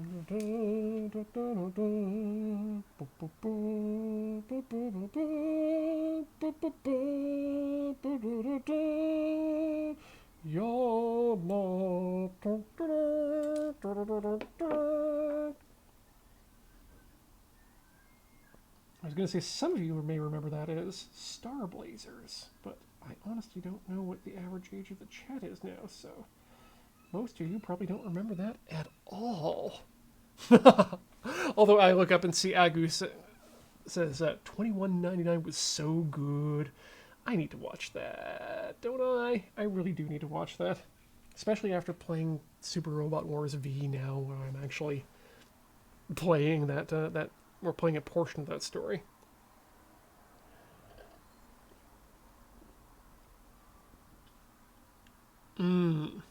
Getter, I love the color of this, but I want to make sure that I've got like these seam lines filled in some way if I can. Like this is, I love this design. I love that it's a tie-in. It's also a reasonably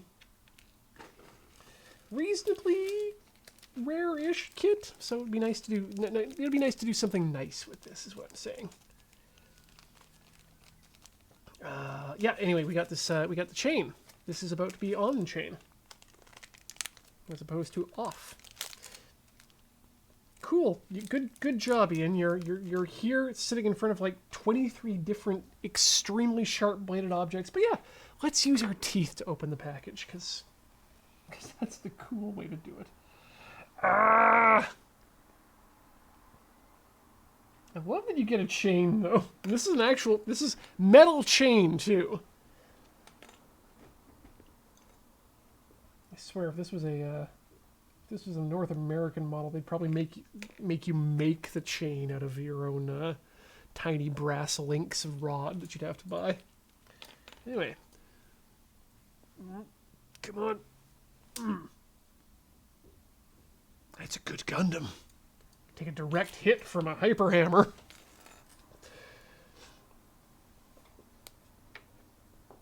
Oh, no, Shrek, I'm absolutely not going to be doing this as my first seam filling, but it's going to be one that I do it on. It might be the one that I actually broadcast it on. Who knows? Okay, so that was step 15. Step 16 is the... Oh, cool. Step 16 is the shield, which is important because it's one of the coolest parts of the Gundams. It's actually very iconic, actually. Not a lot of super robots did the shield thing, but Gundam went onto it whole hog. 44 on the A sprue set. Let's release! You know, for more anime references. What's up, Cardcaptor fans?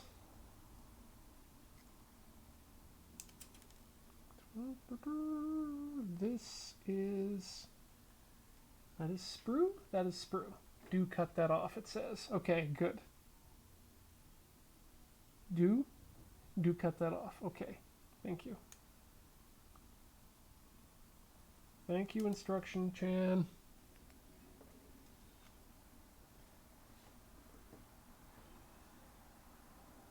Oh, good God, Geteriano, that would, that's a hell of a way to put you off something. Or you finish it and then, and then never do it again.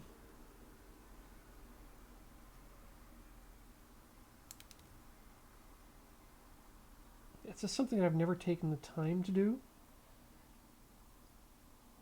And so I'll probably do twice.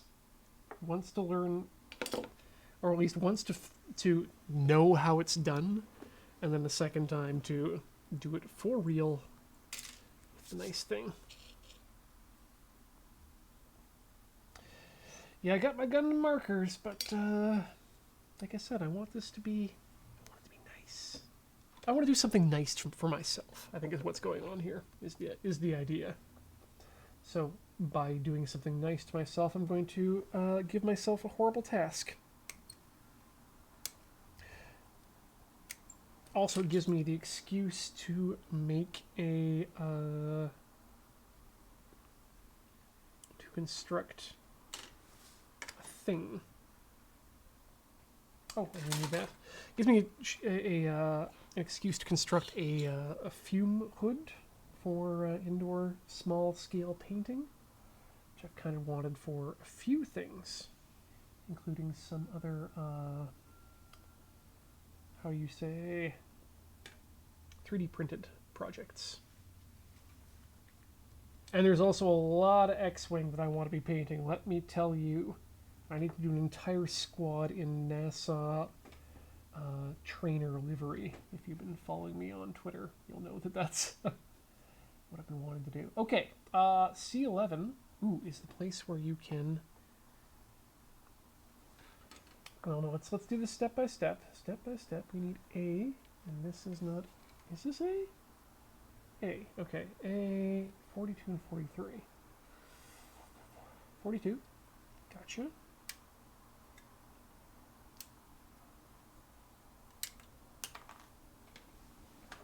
Goodbye. And 43. I've been seeing a lot of really interesting kit bashes, specifically from Gunpla, hit my Twitter feed recently, and it's made me kind of want to try my hand at that, just because it crosses that line between nice looking, fully done smooth models, but also the creativity of just like, what can I build from these pieces that I have that Lego holds. And so it's one of those things that I kind of want to do.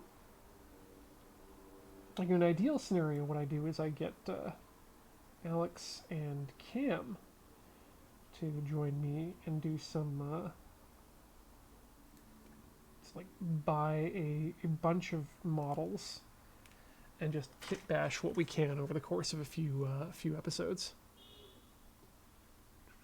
Using Pore Type Gym Panel Liner marker on one set of hands. My streamer. Oh no! That's a bad time.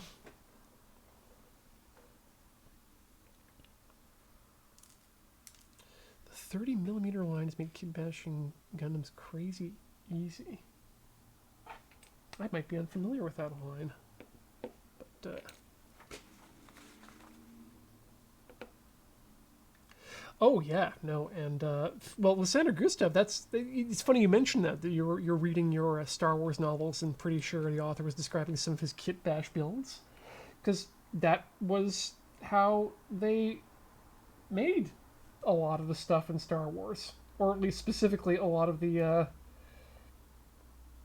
Death Star is just like greebles and I think even sprues from model kits that have just been put down into a surface.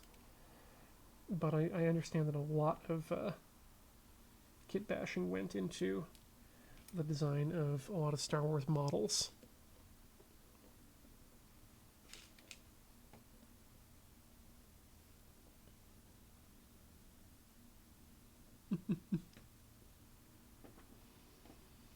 Oh, I've been actually. If that's the ugly, okay. So I didn't know the uglies quote was a thing, which explains some of the things I've seen within the X-wing communities, talking about people who have actually been kit bashing what they've been calling uglies together out of the Fantasy Flight games X-wing model tiny miniatures, and there's a lot of skill being put on display there for some very interesting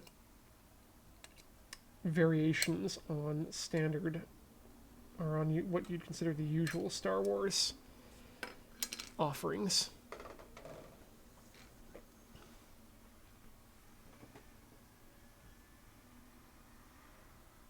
You should take a look at the Bandai site for the PG Millennium Falcon. They talk about what kits were used in the making of the studio model. That's exactly the kind of stuff I'm talking about. That is super cool. Because like once you get into the kit bashing aspect of things, well, now you're actually making new stuff, which essentially, makes you a model builder. You're no longer just a hobbyist, or you can consider yourself a creator. You can even put yourself, you could put the title of prop maker on your resume at that point. Which is something I've been very intrigued by the concept of. Okay, so back of the thing, we got this, the A12 sticks through it.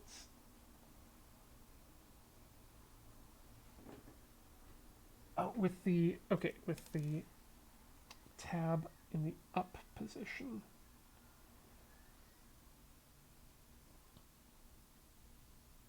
Yeah, okay, I see why they did this. So the tab is neat. So this thing has the thing, and then the tab lifts up like that, and that's what will attach to the arm when it needs to be in its off side.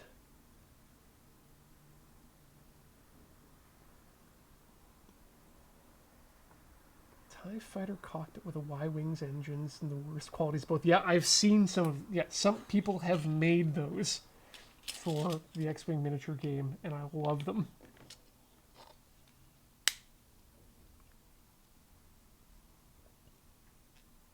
Alright. That, friends at home, is a shield. So okay, the post is for the back, and then you fold that down and you get the slot for the arm position. Cool.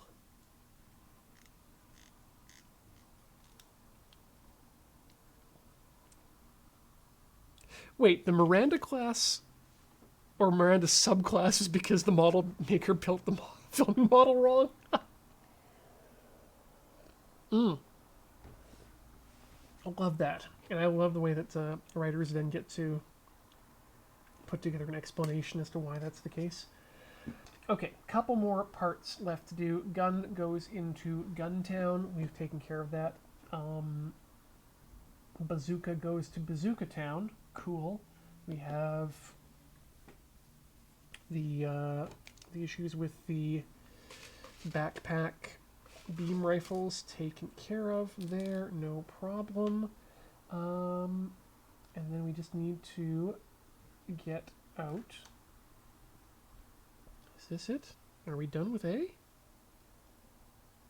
I think. I need to hold it up into screen so we can all look. Cool. We're done with that one. Get it to the kitchen.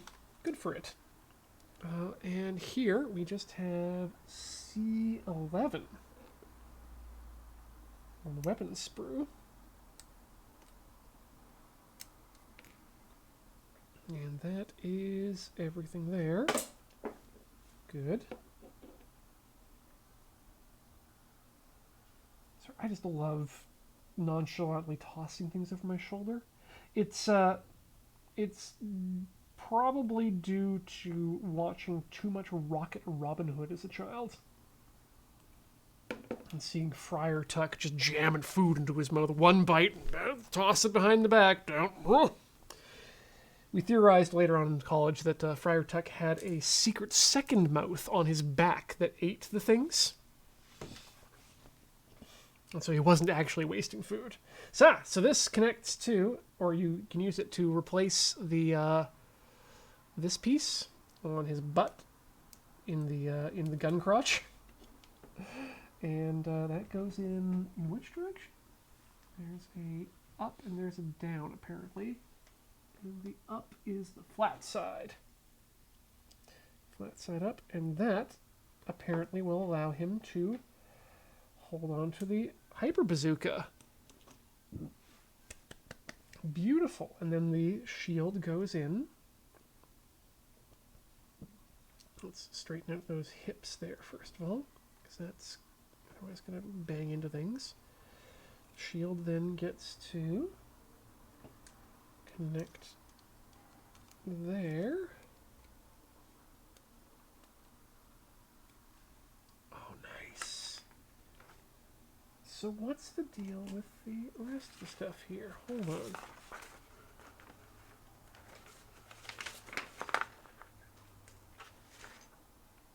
I guess it says that that's the end, but we have some extra parts left over, which we still haven't dealt with. I'm going to at least get them out of the sprue, and oh, here we go. They're in the supplementary package. Oh no, Discord token. Oh, wow, that's a hell of a shot. Oh god, Greystone, the Dementia 5. So here's the thing about the Dementia 5 in Rocket Robin Hood was I always got confused with the Dementia 5 of the Spider-Man of a similar Ralph Bakshi vintage. In fact, if I recall, he actually reused a bunch of animation between the two of them. Because that's what you did back in the day.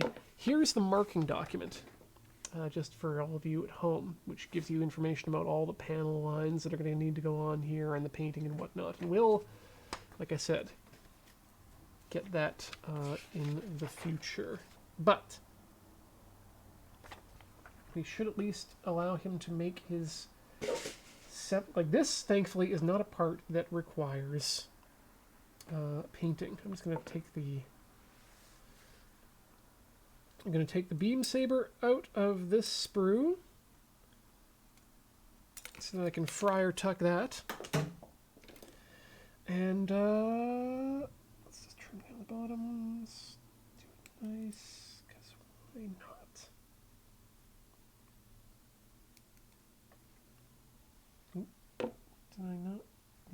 didn't quite get it clean enough there, especially on something like a beam saber. We want that to be flush. Okay, just the tiniest bit there. Perfect. Okay, beam saber is activated. I'm gonna keep all of my tiny bits in front so I don't lose them. Some of them look very sprue-like. This is extra parts. Thank you, friends, for letting me know that I would have extra parts of those. And I guess... Okay. So this is cool. So, and we're probably going to end up doing this for when we eventually paint it and get the stickers on and whatnot. But they're, rather than the orange cross, they've also provided a white cross, which is for installation in the shield in such a way that you can then put the big-ass white 7-Eleven shield over top of it, which we will eventually do. But I do want to get the sign done, so let's do that right now. So drop that. Boop. That. Boop. Oh, and there's one more. Boop. And we'll trim that edge with our hobby knife.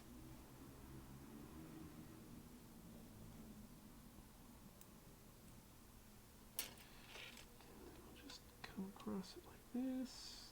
The other direction. A couple small passes.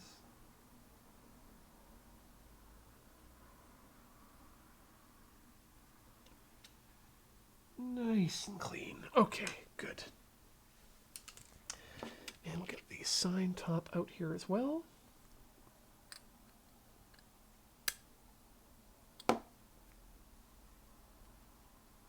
Ooh, this is a harder plastic.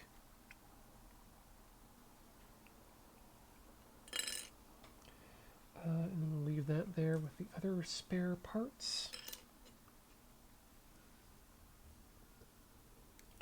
I feel like I should be keep some small pill boxes or small pill bottles around, just specifically for my various Gunpla, just to keep the spare parts in.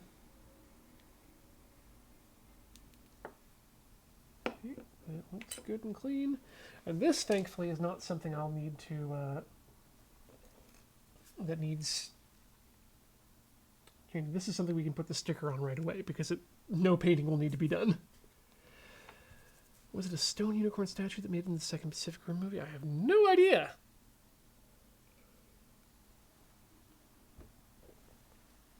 Okay, let's get a very... Oh, Stone Gundam Unicorn. Yes, yes, I recall, Conroe, I do remember seeing the Stone Gundam Unicorn in that.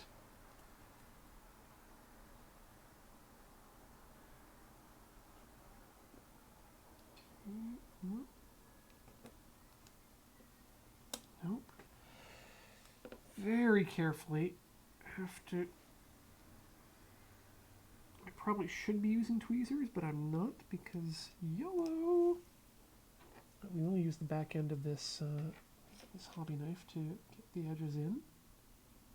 Hey, would you look at that?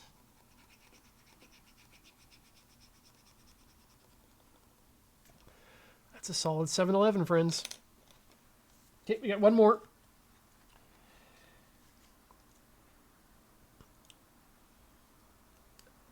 Oh, Sarcastic Emerald, you're just joining? Yes, yes, this is a Gundam that's been,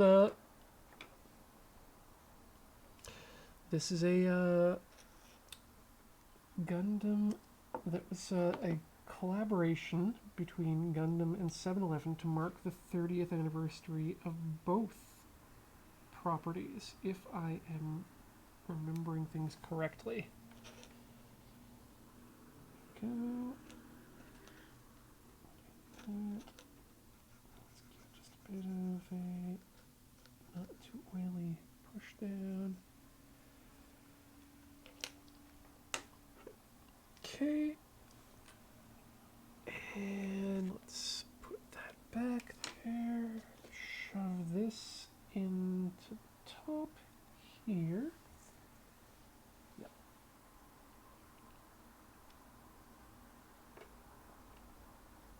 Oh, come on, don't be cruel. Just please let it go in all the way. Do not. Oh, there we go. Okay, that's safe. Okay, let's replace the head. And we'll take away the gun. For now. You can have your gun back later. Gundam. In fact, I'll actually just take away your entire hand, because other hand is the one that we want to use right now. Let's get some nice. Let's get a pose in here.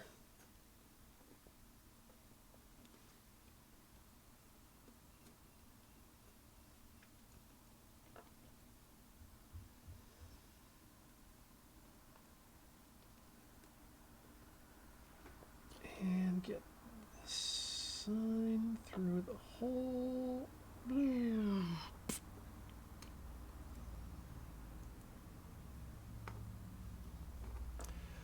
And that's a heck of a not a great pose. But I'm going to call that, that's a pose. Let's twist that just that direction so you can all see that there. Friends, I think we've made ourselves a 7-Eleven Gundam. And I'm really excited about this. I'm so happy with this ridiculous little thing. Hey friends, thanks so much everyone for coming by and watching this episode of Tinker Tailor Soldier Fly. It's a lot of fun. I always enjoy doing this, and I always enjoy having you here with me as well to come along for the ride. Let me just see what we need to talk about here. We're going to go to... So, if you don't know what's coming up on the channel, you should go check out loadingreadyrun.com/live. And that's going to give you the schedule. I'll tell you what's coming up on our channel, and also will allow you to download the schedule to your own is it CalDAV? No, CalDAVs are wrong. Your own iCal-based calendar system. You can put your schedule in there and be alerted to when we do our shows. Coming up next is going to be Play It Forward. That's Kathleen. She's continuing on with her playthrough of that wonderful game of Fire. You know what? I forget what it is. It's green and it looks good and it goes on. And you're not talking about it on the on the schedule. You can check it out there. And of course, the Friday night paper fight is happening in the evening at 5 p.m. And they are doing some Chomander, if I remember correctly. Of course, yes, Tokyo Mirage Sessions. Thank you, everyone who slammed that in the chat. Yeah, you can check that out there. And if you want to find out last minute, and I mean last minute changes to our schedule, you can, of course, go onto the bad website and subscribe to twitter.com. Twitch is fine. Twitter.com/loadingreadyrun, and that's where you can find out what we are doing last minute. What else is there? Patreon.com exists at patreon.com/loadingreadyrun. We really appreciate everyone who has subscribed there and continues to subscribe. If you can't, because of the way the world is right now, it's understandable. The world's fucked. And we're happy for those of you who are able to support us. And if you're not able to support us, we're happy that you're just here watching. Speaking of which, if you're watching this in the future, you're watching this on youtube.com/loadingreadylive. That's where all of our streamium content, that's the word I like to use, that's where all our streamium content lives. Our premium content lives over at loadingreadyrun.com. You can find all the stuff there. But it also lives at youtube.com/loadingreadyrun. And of course, all of our magic content is helpfully sequestered over at youtube.com/LRRMTG. What else is there to talk about? You can find me and everything I do that's not here over at tilty.house. That's tilty.house, tilty.house. It's got links to everything Corey and I do, from podcasts to streams to Twitter feeds to whatever. And I would like to close out the evening by thanking all of you who were kind enough to drop your subs and bits here at twitch.tv/loadingreadyrun. We super appreciate everything that you do, because it keeps the lights on for us. It keeps us doing what we love doing, and hopefully you get to keep watching what we do. I want to start by thanking people like VT Merrick, who subscribed for 24 months. That's been a big woo from them, and a woo for me for that 24 months. 2 years. Good God. Failhammer subscribing for 81 months. That's a number that I can't convert to years fast enough, but that's as many as 9 nines, and that's well, there's no joke here, really. Well, that's great. That's great. Thundercat 2000 subscribing for 5 months. Cool. I'm loving these sub messages. Thank you so much, Thundercat 2000. Etaluia subscribing for 31 months. Thank you for your continued support. The Pallid Mask, 29 months. Thank you for remaining part of our channel. ND Kazi for 40 months, officially over the hill. Thanks for keeping us all entertained. I hope so. Thank you for continuing to be a member of our channel. Gawag subscribed for 23 months. I don't know anything about Gundams, but I've been to 7-Eleven, so I think I'll be okay. I hope you were able to follow. I think it was pretty straightforward. Got to thank Zombie Hendrix for 17 months. Can all 7-Eleven cashiers pilot Gundam? Well, yes, but not all 7-Eleven cashiers can be new types, so just watch the show. You'll figure it out. Neri and Kotia. Nary and Kotia subscribed for 6 months. That's half a year, and that's great. Thank you. Nikki Goth Bunny subscribed for 42 months. That's the nerd number. Have a good stream, and hope y'all are staying safe, even if I have Clipper envy. Yeah, they're real good. Triple U subscribed for 78 months. Yay, more Giant Robo goodness. God, we should watch Giant Robo. Just everyone watch Giant Robo. Pinty Het subscribing for 30 months. Thank you for your continued support with that. Yay!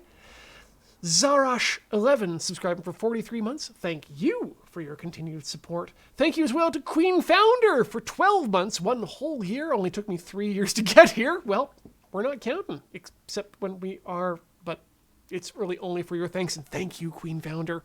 Speaking of thank yous, thank you to not Kane nor Abel for those 30 times 10 bits, 300 pride bits. Always fun to watch someone build something they like. Love doing it as well. And thank you to Elemental Alchemist for 57 months. I didn't show up with a cool sub message, but this time, but woo!